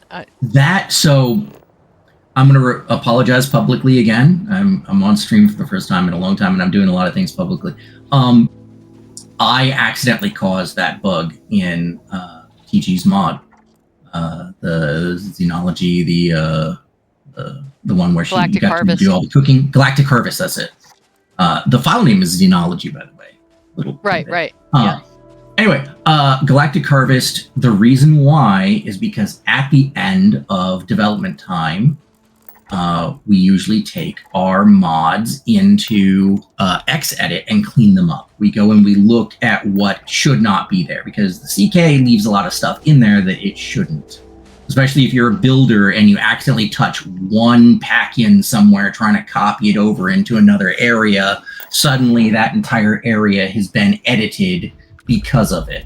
And I didn't like that. Nobody likes that. It's dirty edits cause conflicts between mods. So at the end of development time, we take the mod into Xedit and we remove all of those. Well, Xedit had a small bug in it where when you're loading up a planet data, it changes something about the planet data. It moves the POIs that you added into a different category automatically.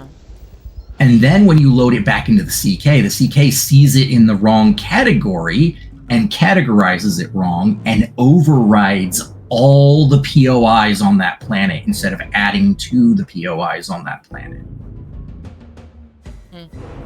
So because it was loaded into Xedit near the end of development time, she never realized that it deleted those other POIs. We never figured that out until users who got it were like, hey, the POIs are gone. And the VCQA never found it either, somehow. And so, yeah, we didn't know about it. And it took us a while to realize what had happened. Like when Galactic Harvest was one of the first mods where that happened. And we didn't know what caused it or anything. And I think it was... I'm not sure who it was, but it was one of the people that has come in since we started the Legends who helped us with it. I think it may have been Zeogre may have been the one to figure it out. Yeah. Figured out that the Xedit was doing that. And once we figured that out, we tested with it a little bit, and we eventually figured out a way to fix it so the POIs were back, and then Xedit wouldn't do that again. So it took us a while to fix it, and we definitely apologize for that because that was messed up. And it happened to a few mods, I know, but not all of those were paid mods. Not all of those had to go through like a lot of testing time and a lot of QA time to get updated. Right. So some people got stuck with that, and that's unfortunately because we did it at the very end, we didn't realize that it happened. But I think now most people are aware that that can happen, and they're very vigilant on it. So I don't think that it'll happen too much to any other people's mods. Yeah, it happened. Yeah, it happened to Watchtower too. Yep. So. Yeah, and that's just it. You know what though? That does prove one thing. Watchtower used Xedit. Oh yeah. Scandalous. I mean, no, well, he uses it.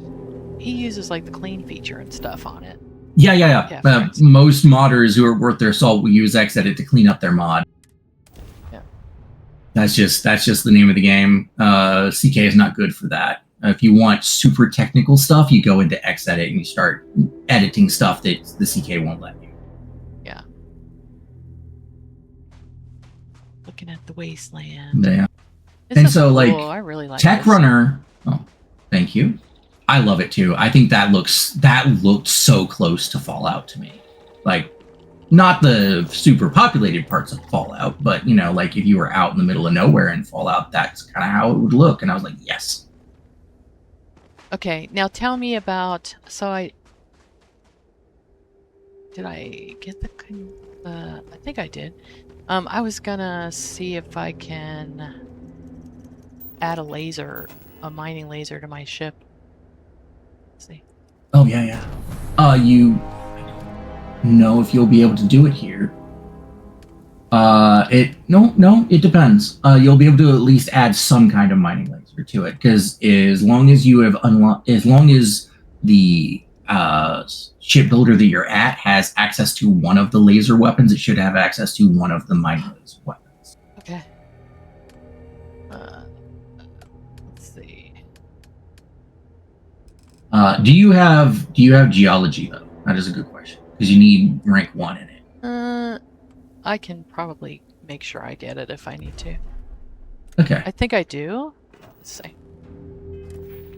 Geology. A lot of people when they first come in don't have geology, and then they're like, I can't find the mining laser, and they're like, you need geology. I'm a big nerd, so I take all the science stuff. I do too. I took all the science stuff before I took any of the combat stuff. I think jetpacks was my first thing that I took. Had to.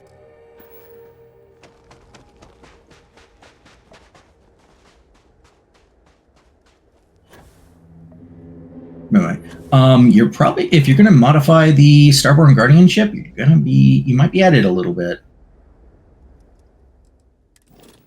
But I can walk you through it. Well okay, enough. Yeah, walk me through it. So. Oh, it's not. Okay, the default one isn't unlocked right now. Oh, I think I know why. That changed when they changed how the blueprints thing works. But if you go to the frontier. Oh, okay. You can at least see this, because you'll have to essentially buy a new ship to do it. But if you go to the frontier and go into the shipbuilder there. Oh, hold on. I can buy a new ship. Yeah, that works too. Just cheapest one that you can, because you're going to delete everything about it. Okay. Okay. And then go in and modify that one. Okay. Okay. When you're modifying it, just delete everything. Delete. You mean make like a whole new ship? Yeah, you're just starting from scratch. Oh, okay. Okay. Okay. And then I did Continuum, so that's why I have so much money. I did Continuum in the last thing, and it has a function where you can drop credits in there. So I just what's funny though is it drops all your credits. So I mean, you might want to do it kind of early so then you can build up more money or whatever, but I was like, oh, it just took all my money. But it was fine. Oh, Lord. It was funny because I had a lot of money. Okay. Yeah, I built up a lot in mine. Okay. Anyway, So go over past weapons.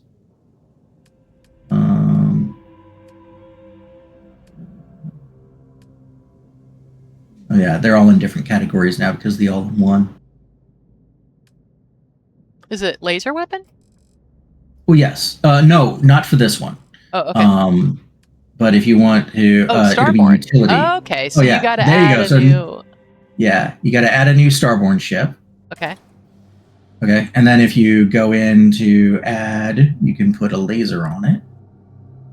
Go to weapons utilities. Oh, there's no weapons utilities here. That means I guess you don't have access to them for some reason. Oh, so I don't have it yet. Okay. It may be because you're at. It may be because of where you are at. If you go to, like, say, New Atlantis, they may show up. Oh, okay.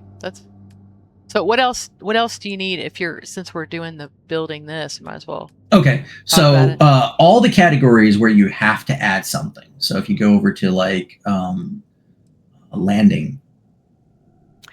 Do I need to add this? An internal hab? You don't, but the internal habs do move over to the other one. Oh, workshop. Internal workshop. You can add a workshop so that it has workbenches already attached. Oh, well, if you add that in, let's do that. All right. Although you may need to move your ship around a little bit so you can select it. Oh. I don't know where it got added to. Oh. Oh, so you're actually. Okay. Yeah, it's an actual ship part that you have to. Oh, there it is. Okay, there. Now it's snapped on. So it snaps on at the back. So if you look at the swing around to the back where like you have a little docking port, that's where it attaches to. So, so now it's attached. So that lines it up so that the internal mechanism, essentially it's a ship part that has no external geometry, but it has internal geometry. Kind of like a hab would have, but it's on top of the ship so that it just adds that to the internals of the ship itself. Yeah. But then, yeah, you're going to need to go to add. And then like bays, you're going to have to add a bay. So go all the way to the bottom. All the Starborn ones will be at the bottom. Atmospheric area entry computer. And I believe must be installed under the Guardian ship. So. Like here? So one of those. No, not there. Place it by itself.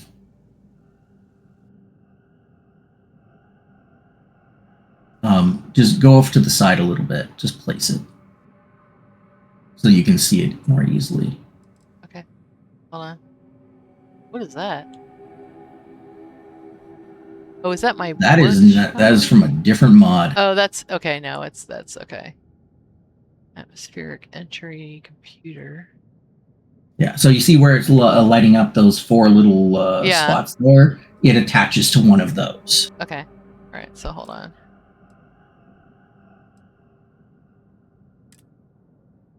There you go. Okay. Yeah, and now it's attached to the bottom. Now, this is the one problem that you may have, because you don't have SFSE, so you don't have the ability to increase the height of these. You're going to need to select it again and change the variant. Yeah. Tall is the one you're going to need. Oh, tall. Okay. Yeah. Also, I'm just looking at something. Do you have another Starborn ship mod, maybe? Oh, yeah, I do. Okay, you see that little green thing down at the bottom? Uh-huh. That shouldn't be there, which means that there's a little bit of an incompatibility because they're not lining up. The two landing. Yeah. That normally isn't there. That's funny. Ruh-roh. That's okay. So maybe we don't do the Starborn Guardian right now. All right, we'll cancel.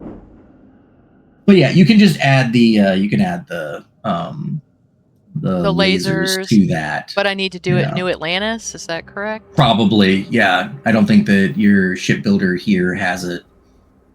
It's a manufacturer thing and all that jazz. All right, let's take a look. Let's see. Let's go see if we can find it. Atlantis. Boy, it's kind of nice when you're sitting here with the mod author. You have to ask questions. I'm gonna admit, my mods are sometimes complicated.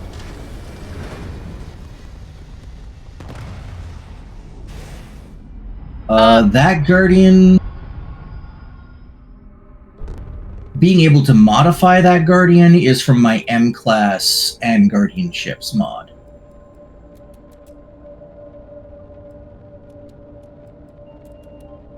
Okay. Just gonna try not to trigger Watchtower. That would be nice. Good luck. Well, no, if you have to go to a planet that's more than level 15. Okay. Yeah, it doesn't just pop out of nowhere. Actually, it does give you time to do, you know, the beginning kind of things. That's one of my mods. That little fireplace. That's oh, nice. Fire. That's oh, really that pretty. one is from Tailored Spaces. Cool. Okay. I need to talk with you. Okay, later. How long do you go before you actually talk to her? Got anything you need I to usually offload? do it right off the Trade bat. authorities always buying. I still haven't talked to mine in my playthrough. That's funny. I don't usually do it if I'm, you know, interviewing people. Try to stay with it. Although I am a squirrel, so if y'all catch me squirreling, feel free to say something. I'd like to view and modify my ships. Sure, have at it. Okay.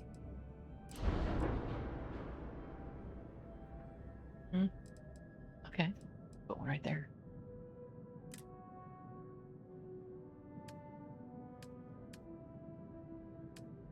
Utility is what we're looking for?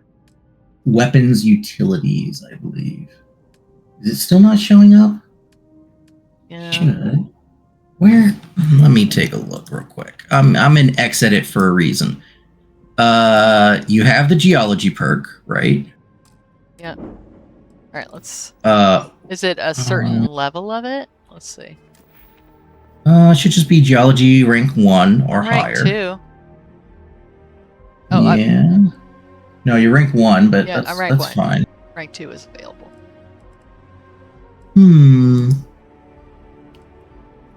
Required perk.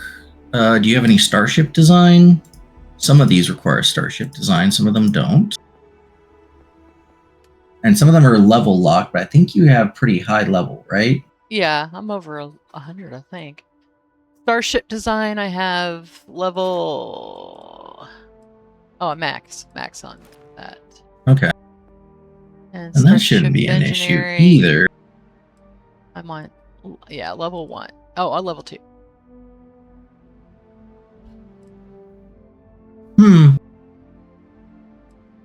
It is weapons utility.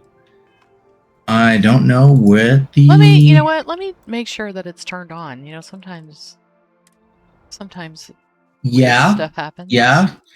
It would be funny if that's the issue. But Starfield is known for not doing something that you tell it to. I don't see it. Oh, do I not have it downloaded? Maybe that's what the problem is. Okay. You know what? Okay. If you don't have a mod downloaded, it won't work. That's actually a thing. Let's see. Oh, man. Let's go ahead and look at it, though. I'm going to go ahead and get it. Okay. Because why not? Let's see. Oh, that's funny, though.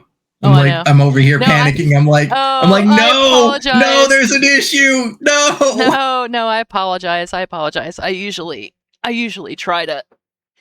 It's funny. There were so many. I've made so many mods over the years. There's no way that you could have prepared for every single one of them. And you're going through so many more than what we originally talked about. We talked about 5, and you're going through all of them. So you are totally fine. So, well, I really just wanted to, when I made VC Showcase, I really just made it because I felt like I wanted to create a unique opportunity for mod authors to be able to show their mods, answer questions about them. That was my whole goal of this. It was definitely not to, do these gotcha interviews of, this doesn't work. That's definitely not my goal at all. And to be fair, you're totally right, because we're really bad about talking about things on our own. A lot of times if we're not prodded, we'll just stay quiet. Okay, let's see. No, because I've actually been really. You looked up Techrunner. You gotta. I want to look at this too. So that's. Yeah. But we still have like an hour, so. Yeah. Oh Lord. We got plenty of time. Oh, yeah. Well, we actually got through your mods like a lot quicker than I thought we would. A lot of my mods are pretty straightforward. A lot of my mods are just change this thing that I don't like about the game. Yeah. And then you can immediately see, oh, it's changed. You know what's funny is streaming to me has really made me grow as a mod author in a really strange way, and it's because since I use my mods, but then also I've started for fun. We just started doing these challenges, and we started doing these. I'm just looking to make sure I don't use this, so that's not a problem. Okay. Yeah. Does this like to be in any particular place in load order, or is it going to be okay at the bottom? It needs to be behind. It needs to be below anything else that modifies geology. That's it. Okay, that's fine then. Okay. So I started doing these challenges, like the Survivor Challenge. And then in January, at the beginning of January, I did a achievement-friendly challenge. And the reason why I did it is because I have discovered that like 2/3 of the downloads of my mods are Xbox players. Yeah. And Xbox players, more than PC players, care about achievements.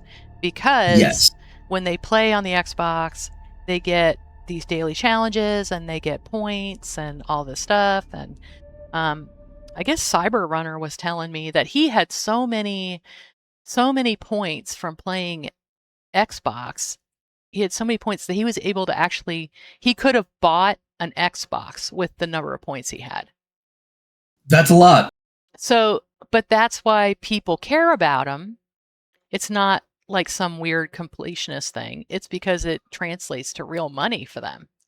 Right. And so, I kind of wish that, folks that are super against paid mods would understand that you're actually keeping some players from earning what translates to real money by not having paid mods. So yeah.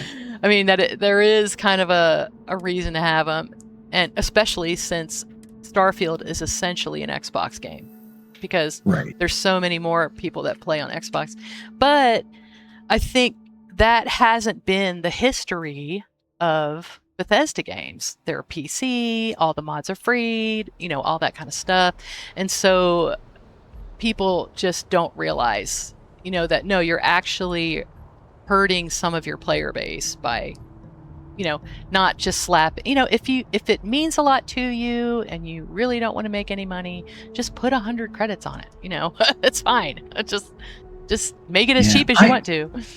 Honestly, I wish they would get us even lower. Give us a 50 credit option, especially for achievement friendly. So, yeah, but the thing is, you do actually. But understanding that you do actually have to pay these people that are testing the mods and, that whole program. Yeah. So you can't just... You know what? Even if you want to work for free, the people at Bethesda don't. So, you know what? Then that'd be fine. Make it a 50 credit and Bethesda can keep all of it. Well, yeah, I mean, I guess if that's then they get paid for their testing, and we don't care because if we're releasing it for 50, we're not looking for a payout from it. No problem. right. And I'd be more welcome to doing it in that instance because again, I don't want to charge for some of these mods. Now, there's one that I've toyed with the idea. What if I made an achievement-friendly version of the M-Class mod? Well, the M-Class mod is still in that category of mod that Bethesda could go and mess with how that works. They might decide tomorrow that they include M-Class shipbuilding in the game. Yeah, there they are. Oh, I don't even know. You definitely want, if it's a C-Class ship, get a C-Class one. If it's A, get an A-Class. Hold on, I don't even know what it is. You're going to need to max out the laser. Okay, so I'm going to have to replace this.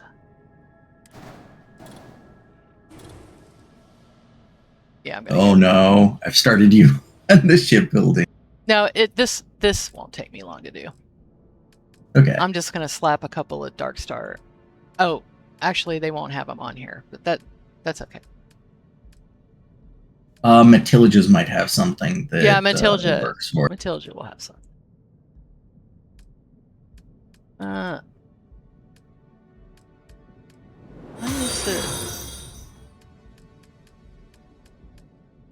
I'm not used to having so many choices. Okay.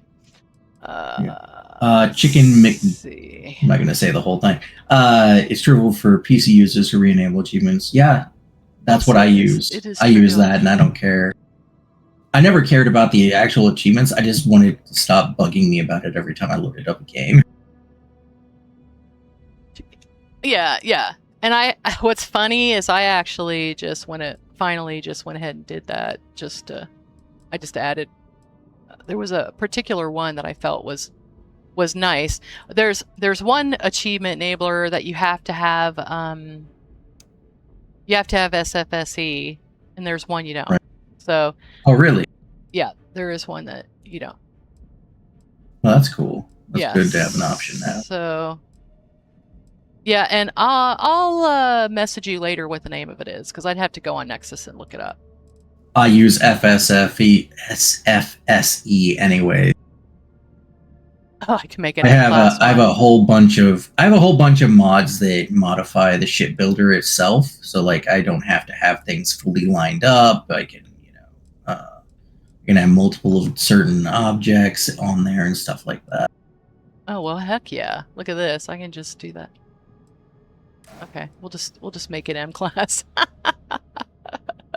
Yeah. So one of the things about the Starborn Guardian stuff is you get better and better Starborn Guardian equipment to apply to your Starborn Guardian ship as you go through Unity. So Unity 10 has access to way better Starborn Guardian stuff.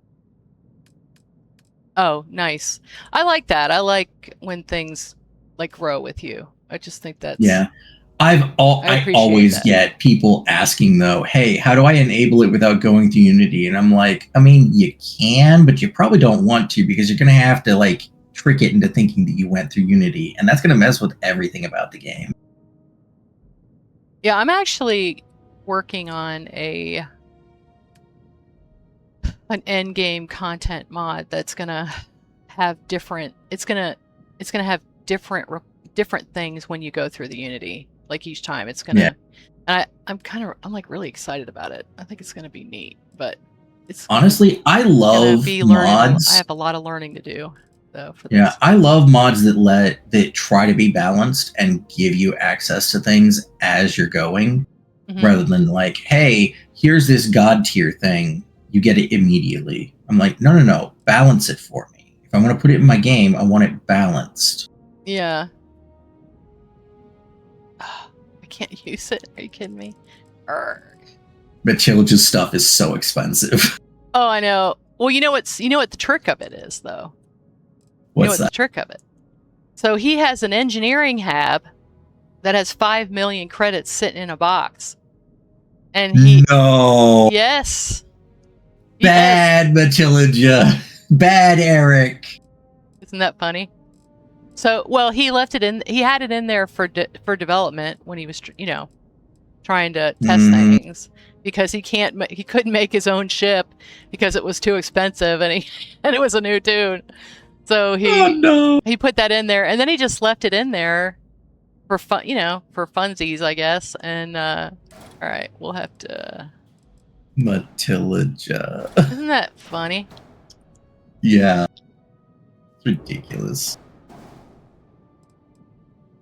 I'm just gonna leave that off. Okay. Yeah, because I don't really care about that. Okay. But yeah, so if you add some lasers onto there. Okay. Somewhere, anywhere. Oh, I can do this. Wait, I can do this, and add another couple engines real quick. You know what some of my favorite ship mods are? I'm gonna be honest. It's the engines and reactors and whatnot that are just decorative. Oh yeah. Yep, me too. I'm so OCD. I would want to put that grav drive over on the side, maybe in a spot that looks really cool, but then I have to have another one for the other side. But I can't because then it doesn't work. Because then it'll error out, and it's like, no. Okay, what do I do then? You get a decorative one. Yep. I love the cross heavy industries. Yeah, big fan of that. Yeah, there's so many of them out there. I don't know which one I have. I should be able to shout out other mod authors a lot more than I do, and I'm so sad that I can't.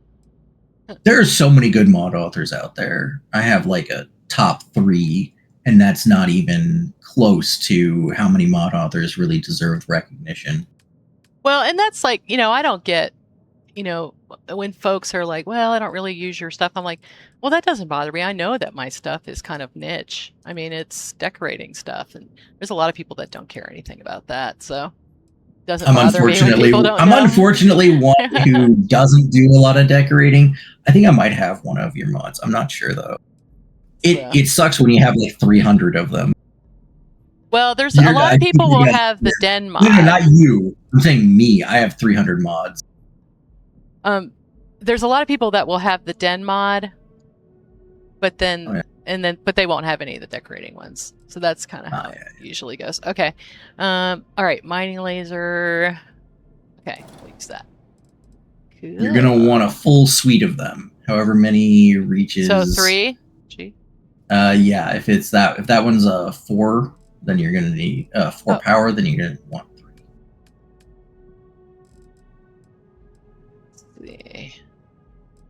Do you need to use different ones, or do you have to? No, same one. Okay. It's just like regular weapons. It's gonna take up one of your weapon slots, so you're gonna have to get rid of one of your weapons. Okay. Yeah, I got you.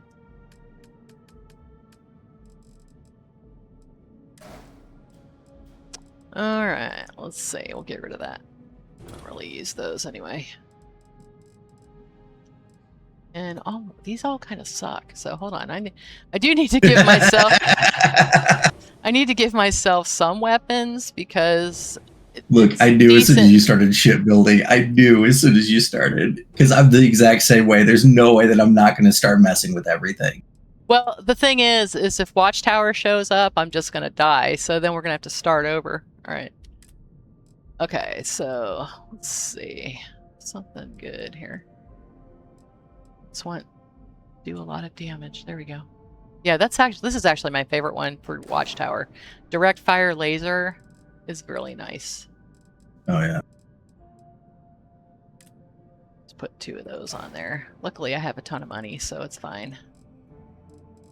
And you know what is nice though is working alongside, because Eric is one of the people that I'm often talking to. Yeah. And it's good being able to talk to him all the time. Yeah, he's a great guy.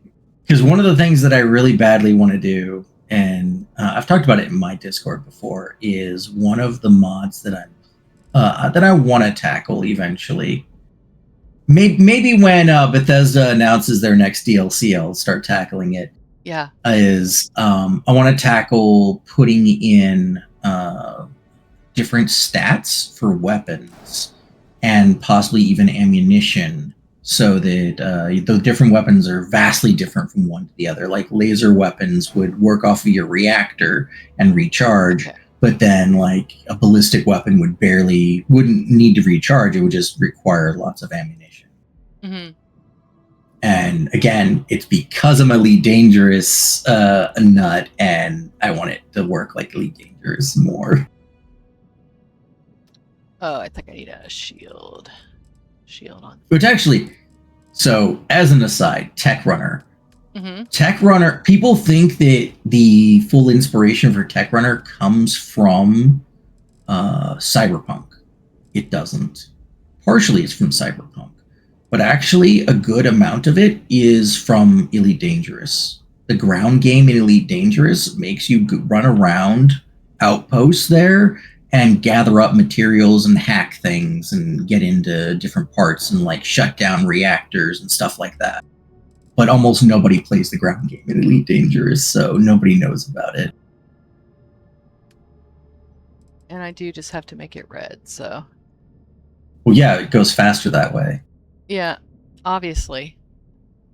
That's how ships work. Yeah. That's why the red cars always get the tickets. Okay, I was actually hoping that you were on the same wavelength with me with the Warhammer reference. Oh, no. All right. It's a little aside that the orcs believe that when you paint something red, it goes faster, because orcs are this weird psychic group phenomenon thing. They make it happen because they all believe it, and so it changes reality. Huh. So red vehicles do run faster. So tell me, where's a good place to go to try this baby out? You know what? I think so. The great thing about Star Sim Conglomerate, is they added actual like permanent ones. But I think that if you go to some like gas giants and some of their moons that have like rings, you'll very often find them. Okay. But it's never a guarantee. You can also find them if you go to the star system map. You can sometimes find the specific POIs that'll have them. So let's see. Go to the Sol system. They usually have a decent number of them. And then let's see. There's that one there. That no, that's because that's around Mars. Europa might. Let's give it a whirl. Because it's pretty close to the rings. Oh, I like being able to add the M-Class engine. I'm keeping that for sure. I'm like, wait a minute. That's that thing's not M-Class. That's from the little reactor was. Yeah. Oh, there we go. There you go. So you go up to one of these asteroids. Bigger ones have more health, so you may not want to hit them up, but they also have more resources. Oh, wait a minute. Is it let's see. Yeah, that won't do anything to them. That will. And then... Hold on. Whoa! Don't run into it! Let's see.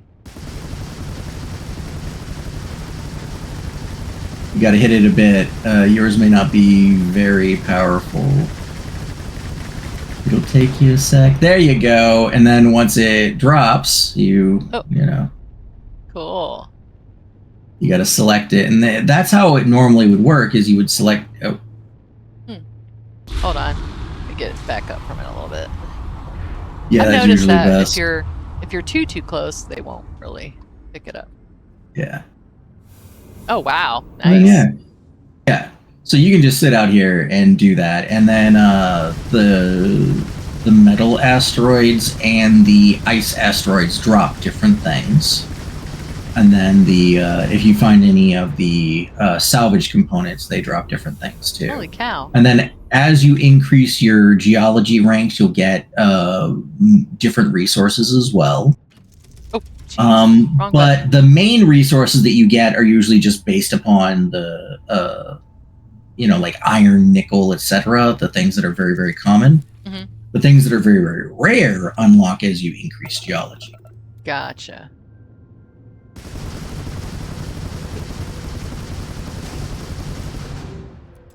Get this.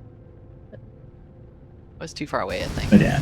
The thing that's funny about this is, though, that you're going to have to be running around and making yourself kind of vulnerable by only having 2 real weapons, because those mining layers don't do anything against actual ships. Yeah. Oh, I wonder if this is still... Okay, I might need to go get something else. You might be too far away from it. These have a range. Talk with Barrett. He's like, hey... Oh, he wants his power. Oh, already? Come on, man. Be a little patient. I know. You don't even have weapons yet, and he's wanting powers. Come on. That's funny. Ah! You're gonna want to. If you get your engines all the way down, you're usually pretty good. Yeah, I just think it's there funny. You go. Yeah, I'm not used to doing it. Well, that's a big one. You're gonna be here for a bit. That's funny. But if you get up to like you got a C-class ship, you maxed out all the stats and geology and this, that, and the other. You can get those big ones pretty quick, and then just harvest the crap out of an entire asteroid field. Try a little one.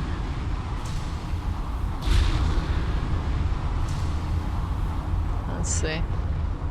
Ooh. Ooh. There we go. Ah! Stop! Stop! Stop!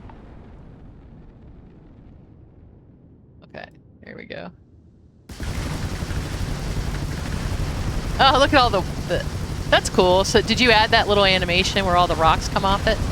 That's pretty I think that one of the vanilla weapons already had it, and I just borrowed it. Oh, that's neat. Yeah, you can change the little the way that certain things interact, and I think that's ballistic weapons interact in that way with with rocks. And so, it's lasers, but then I used that one instead so that it looked better. Ooh. I want to try out a big one just to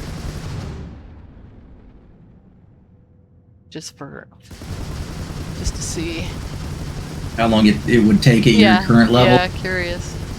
Yeah, so this wouldn't take long if I was like level 4 geology. Basically, yeah, right? And you had maxed out your mining lasers and stuff. Yeah, no, it wouldn't take that long. And you can even double up on mining lasers. You can have 2 different weapon slots full of mining lasers and do it even faster. Huh.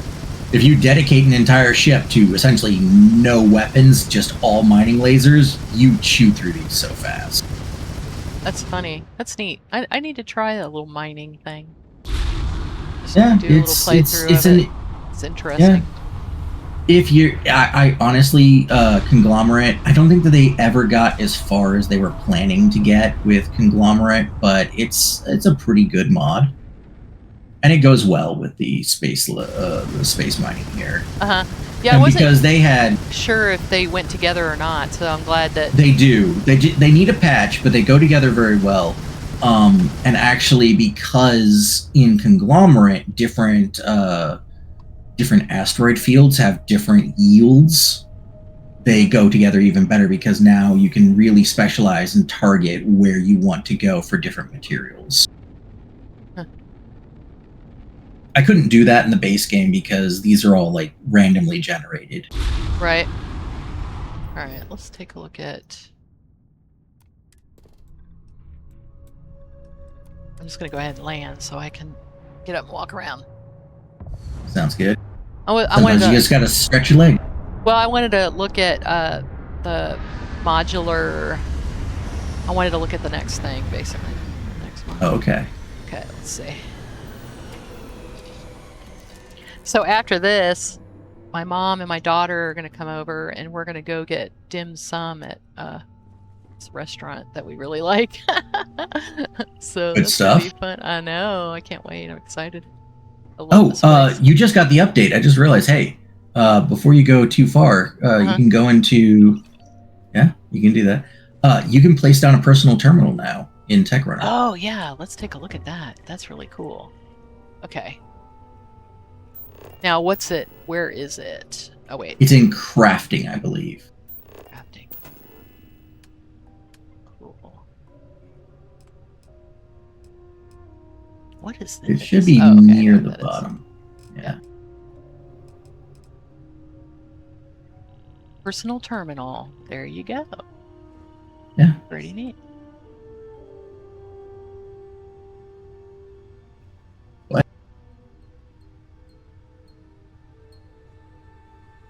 Oh, I want to see what the other one looks like too. Oh, they're just like that one's just animated, so you could actually sit at this one. I don't like it that much though, because like you gotta get a chair in there somehow, and the chairs don't let you sit down. It's very difficult to use. I just use the normal one. Yeah. Okay. But you know, it's still an option. All right, let's take a look. So what do I do? So if you go to network access, you can actually access any other terminal that's currently in your ship. You have evidently 2 other consoles. So if you hold to exit, hold to escape, or whatever your button is. Okay. Tab, I believe. Hold tab. Okay. Oh. Okay. So what does that do? Exit, and it'll open it up. Oh, okay. I don't know why it didn't show up for longer. Sometimes but yeah, go to my inventory, and then you can leave that in there, or you can just put the personal digiframe. That's a great one to put in there. Okay, you leave it in there in the data port, and go to the data port. You can see it's in there like a container, and then as you exit, you just leave it in there and exit. Oh, cool! I got blood test results. Oh, that's so neat. Okay, that's really cool. All right. Yeah. That's neat. So it's a way to use a lot of the data containing objects that you would find and turn them into stuff. Now you could do that at other personal terminals that you would find, around in the world. But people requested they need one for their ship so they can come back to their ship and just do it from there. Yeah, that's great. So tell us, what kind of little miscellaneous items should we be looking for that are going to have stuff in them? You got I know that I've seen tablets that lay around that have that. The little digiframes. Digiframes. There's the little Egbert guys. I can't remember exactly what they're called, but they're the little desk assistant guys. They have data too. Okay. Circuit boards have data. Oh, wow. Okay. They're everywhere, there's a lot of stuff, and if you look at them in your inventory, they will say if they have data in them, and then you can take them to a personal terminal. Okay, that's cool. All right, I'm gonna show that off. Just how, one thing I really like. I've been playing this game. I have kind of a ridiculous number of hours in Starfield, and I've played the quest multiple times. What is really powerful about Techrunner is how much more gameplay you get out of running Techrunner. That was the idea. It wasn't a mod that added new content on its own. It just modified all the content that was already there. Yeah. So I'm a big fan of this mod. I mean, I don't know if you could tell that, but I did actually. You showed it in so many videos. I was like, okay, yeah, she definitely loves it. And there's a few people who really love it, and there's a few people who are like, eh. And that's fine. I mean, I'm not making mods that are going to be everybody's cup of tea, but I want to make them all very quality. That's my only real goal. All right, I wanted to show off. I mean, now that we know what we're looking for. Just how this stuff and any of the terminal, like if somebody were to use like that computer on the desk right there, just go up to that. Okay. I was gonna go and see if I could find a digiframe. Oh, you don't have? Wait, do you not have security? No, I do. I do. I have it maxed out, I think. I just wanted to show off how these little circuit boards and stuff are just everywhere. I was just curious because you didn't have an activator on there. Hold on. Okay. Hello. I've noticed that not every one lets you. Not every single lets you. Oh yeah. Like that little diagnostic terminal thing over there. Mm-hmm. You could use that as well. Okay. Oh yeah, just use it. There you go. Okay. And then now you have access to the same as on your ship, but this one is not yours, so you can scrape data instead. So if you go to, you can brute force it with high-speed data cables, or you will have to, so it opened that one first because you did both. Exit that, and then it'll...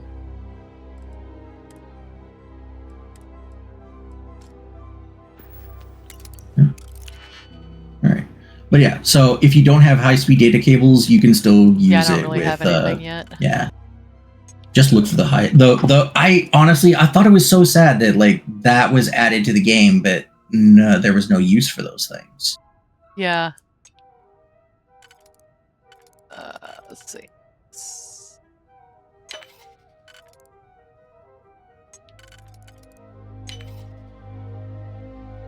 What's funny is I had a mod for a long time that. Ooh, nice! Look at that. All kinds of stuff. Yeah. And because that was a personal terminal, whoever was there left access to their credits, so you got some credits out of that too. Because credits are lore-wise, credits are a cryptocurrency in Starfield. Yes. What? And like I think all the little chips that you find are just like a kind of like a crypto wallet almost. Mm-hmm. Howdy. Cool. But yeah, I mean it's neat because what's funny is I definitely come back down to Vectera. I had a mod, fast start mod, and I took it off because I was like, well, I kind of want to go to Vectera. There's actually a lot of free stuff laying around here. So. Yes. Oh yeah. And also, one thing I've discovered is that got something. Oh yeah, those are the only ones that I placed by hand. Because in Vectera, you're just starting out. If you don't have oxygen tanks when you go out there and meet Barrett, you just die. Oh. So I had to add those in manually by hand. Yes. And that's the only cell that I touch in the oxygen mod. So I made a little mod called Walter's Outpost Kit, and I haven't put it up yet. But when I was researching it, the one thing I realized is that if you do this quest, and then you get on the ship, you do Crete, you go to go loot the lodge, like really well, and then go do ground pounder, you'll have everything you need basically to go start an outpost. That little loop there, that Bethesda very purposefully made certain items, there, and you really do want to go down here and, loot everything there too. So, because I was like, oh, well, okay, that's nice. But for NG Plus, it's nice that I have this little mod, so I don't have to go do all those things, you know. So, and it's really, you were talking about not really liking mods that just, give you every legendary weapon or whatever. I feel the same way. I like to play vanilla plus is what I call that. And it'll have like 30 iron, instead of 500 iron. If you need 30 iron, that's what you get. So right, it's funny. So Briarshade was saying about the Techrunner patch where it adds all the neuro amps to a box of neon. I mean, hey, if that's how people want to play, that's totally up to them. I think that there's something to be said for finding all of those on your own. They're all hidden in places that when you find them, they're very they fit very well with the theme of where you find them, and their bonuses all match where you find them as well. Yeah. But no, it's this is Starfield. You play whatever way that you want, honestly. Well, yeah, exactly. That's beautiful. Some of us like to suffer a little bit more. I don't like I like kind of a normal amount of suffering, not like intense suffering. But it's what's nice is that there's mods for that. Like you can basically play however you want to play, which I think is great. I'll be honest though, Techrunner is the first mod that I ran across, or the first one that I made, paid mod, where other people are making patches for it, and I find that beautiful that people are really taking Embracing to it that well. Yeah. So, and I'll go ahead and show off this other little bit of this because I thought the Crete location really has a lot of stuff, Techrunner stuff. So let's go check it out. We can run through it, and what's funny is if there's bad guys there, I'm in trouble because I don't really have any weapons yet. But we haven't really. You have about as many weapons as you would have had at the start of the game. Well, yeah, exactly. Should work out. Yeah, it should be fine, right? And luckily, we're not going to hit Watchtower yet because it's a low level planet. Yeah. Oh, thank you so much, Briar. That one is one of my favorites. I'm using it all the time as well. I think if you ever catch a stream of mine or anything, I have it on. I have one of the outfits on pretty much at all time.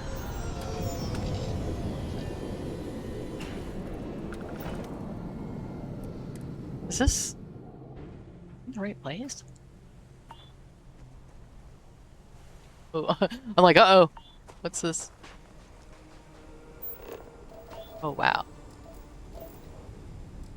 I think this is it? Deserted relay station. Did I not go to the right place?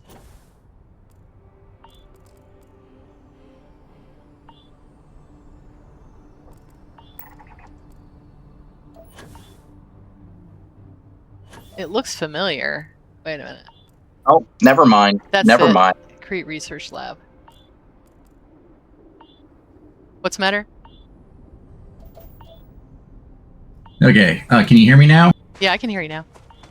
Yeah, like I said, there was going to be a little bit of technical difficulties. I think my internet dropped for a second there. And then I was on my phone, and then it reconnected right as that happened. Oh, that's funny. Yeah, so tell us about that. So you had a big snowstorm. Is that correct? It's not a big snowstorm. It's way bigger on the other side of the mountains right now. But It was enough that it's like there's a few inches out there, and I'm in Tennessee, and nobody in Tennessee is ever prepared for snow, so some things just happen.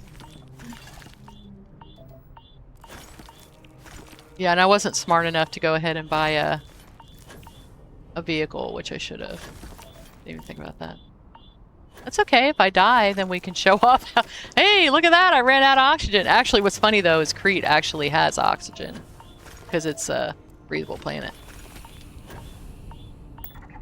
Well, you can use the oxygen from your inventory. Oh, okay. So like you can even hotkey it. It's an 8 item. Oh, that's nice. Okay.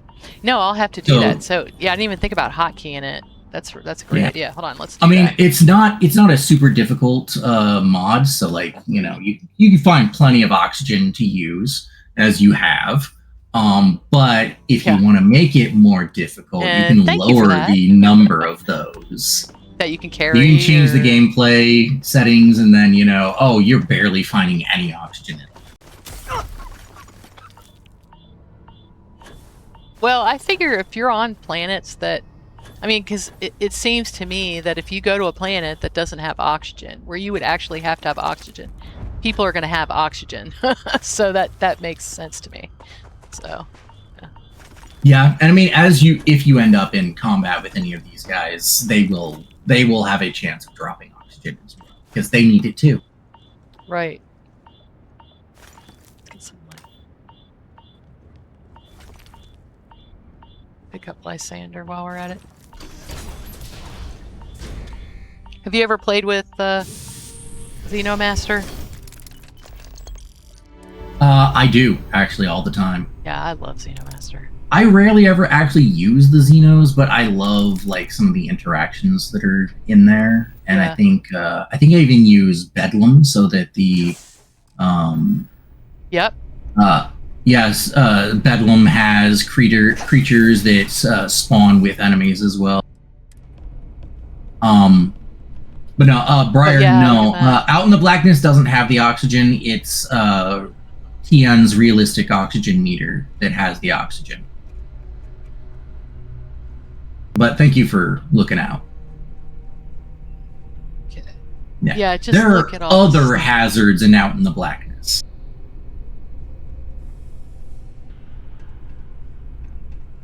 What's funny is I'll probably just make pets out of every little heat leech I find on my ship. Oh no. No, don't put heat leeches on your ship. We all know why that's a bad idea. Oh. No, what's funny? Oh, okay, guys. Just FYI. Oh, hey, stop right there. Stop right there. Look up in the corner. Go to your scanner. Oh, is it not? Oh, it must be a broken one. Never mind. Oh yeah, it's not working. It's old. Okay, I was like, oh no, one of the cameras spawned in here. No, it's. Oh, so if you guys look, just FYI, there are new emotes, so check those out. But I gave you guys the coffee emote, but I actually added Terramorph emotes. It's Cuddles, Cuddles the Terramorph, but. Oh. I always have a pet Terramorph, and I always like to do the UC quest with my pet Terramorph. Oh Lord. Well, I like maximum irony, and that is maximum irony. To be fair, I'm pretty sure they were trying very hard to make that work. Also, there is, by the way, a you can find in a specific location that I shall not name on a stream. You can find a neuroamp that has a bonus that lets you use some of your malware on xenomorphs who are currently being used as tame pets, which works with Bedlam and Xenomaster. And there are a few vanilla ones as well where it shows up, like the one that you fight that's a Xeno weapon that's on that one mech graveyard world. Huh.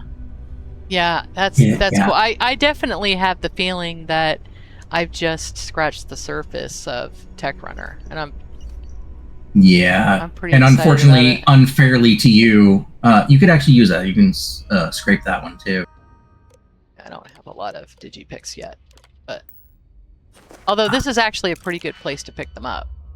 There's a ton of digipicks here. And if you have Lazy Scav, and I do have Lazy Scav running right now, it's definitely pretty useful. Nice. Okay.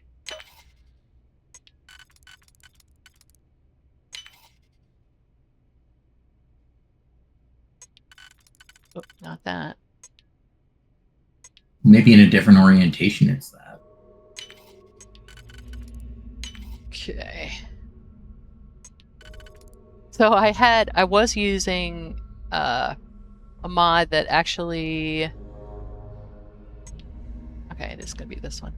I was using a mod that made it just happened to make the this easier, It was Z-Ogre's tweaks, and then Right. I quit using that just to kind of narrow down. I had I had another mod that did about half of what was in his mod, and so I was kind of like, and I was crashing every once in a while. I was like, I wonder if that's why. And so I just kind of made a decision and chose the other one. And so I had to start doing all the lockpicking again. Yeah. And it's fine. Sadly, that happens every now and then with Starfield. Is you gotta drop one that you really want to keep. So Lock Plenty works really well with Techrunner too. Oh, Lock Plenty? That's interesting. Yes. I've never used that. So do you use it, or it kind of gives you different locks, right? Yeah, like different ways. It has a bunch of different locks that you can use, and so you have different ones that'll pop up. It keeps it from being so monotonous. Yeah.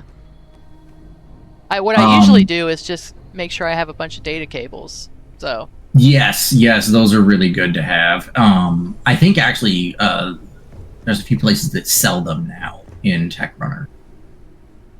Well, they're Henrik, the guy in the electronic shop in the well, he sells them. Yeah. That's where I usually end up finding them. There we go. There's an Egmont. Yeah, this is what I wanted to show off, that you can pick up all this stuff and it makes it a lot. And you even have a one there that you can backdoor into. I'm gonna see what else I can get real quick. Look, they have all these. They have a lot of them in here. Yeah, I think it's because she's not actually in the main quest. This is a Unity that has already had those events happen. Yeah. This isn't the starting quest for me. That's the deal. Yeah, my follows. So yeah, even all these in the wild, you can do it too. So all the 12-year-old males in my Darkstar Discord make fun of the term backdoor, just FYI. I know. I was like, you want to change it to hack maybe, so I don't have to listen to them giggling? No, I'm not going to do it. Desquell. I'm not going to do it. It happened. Crimson Flyboy does the same thing. I think he was reviewing it and then realized what it sounded like. And then I think LX6R may have done the same thing. And everybody does the same thing. And I'm like, you know what? It's part of the lore of the mod now, Yeah, that's funny. I'm not changing it because it seems to. I'm not. I don't know. It's a crowd pleaser. Everybody wants to backdoor, and giggle about it. That's so funny.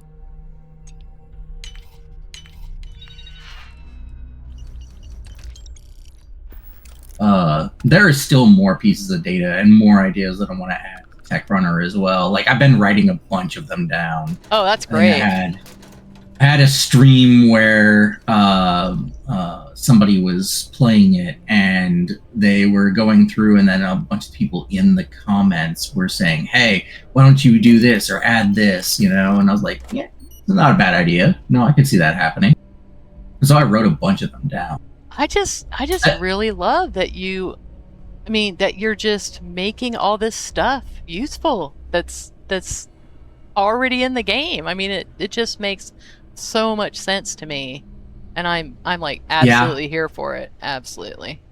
Honestly, I think this was the thing that Bethesda was missing from POIs, is making them useful this way. Yeah, definitely. I mean, this is great. You were saying about how your mods tend to end up in the base game. This is definitely one that could, for sure. For for selfish reasons, I hope it doesn't, but right? I could totally see why it would. Yeah.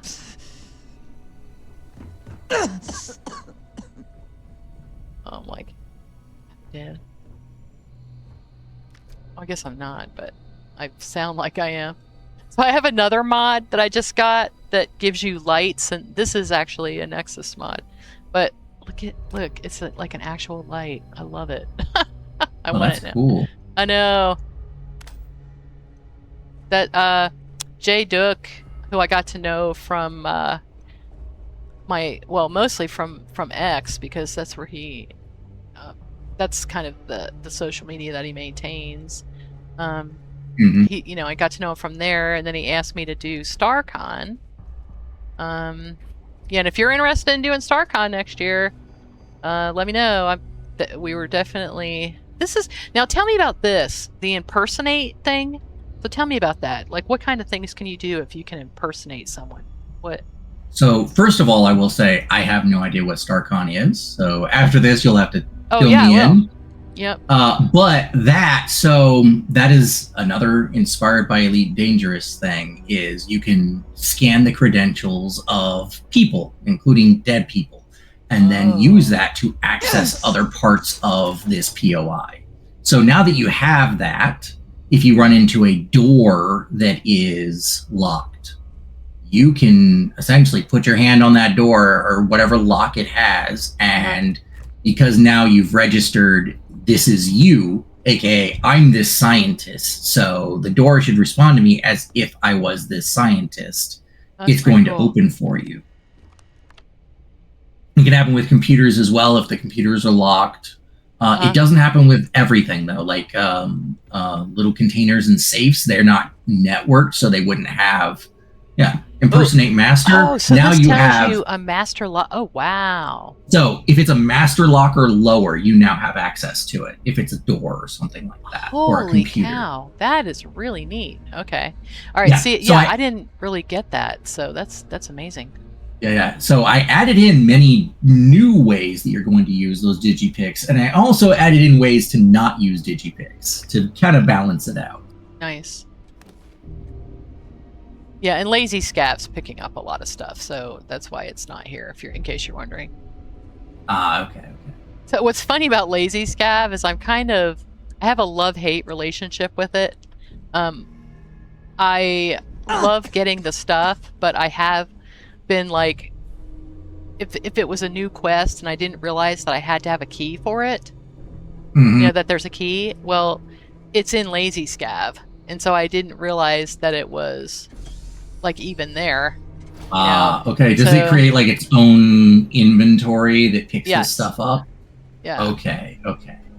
But I mean, once you get used to that aspect of it, it's fine. But when you're doing a quest maybe you haven't done in a really long time, you kind of have to go back and remember that, There you go. Nice. Wow, that's pretty cool. So see, I didn't even know that. I've been using Techrunner for how long? A couple months at least, since it came out. Because there's different parts of the mod. There's the parts of the mod that are, the main mod, the malware, the hacking, stuff like that. And then there's all the little things, like the impersonating and all that kind of stuff. Yeah, that's neat.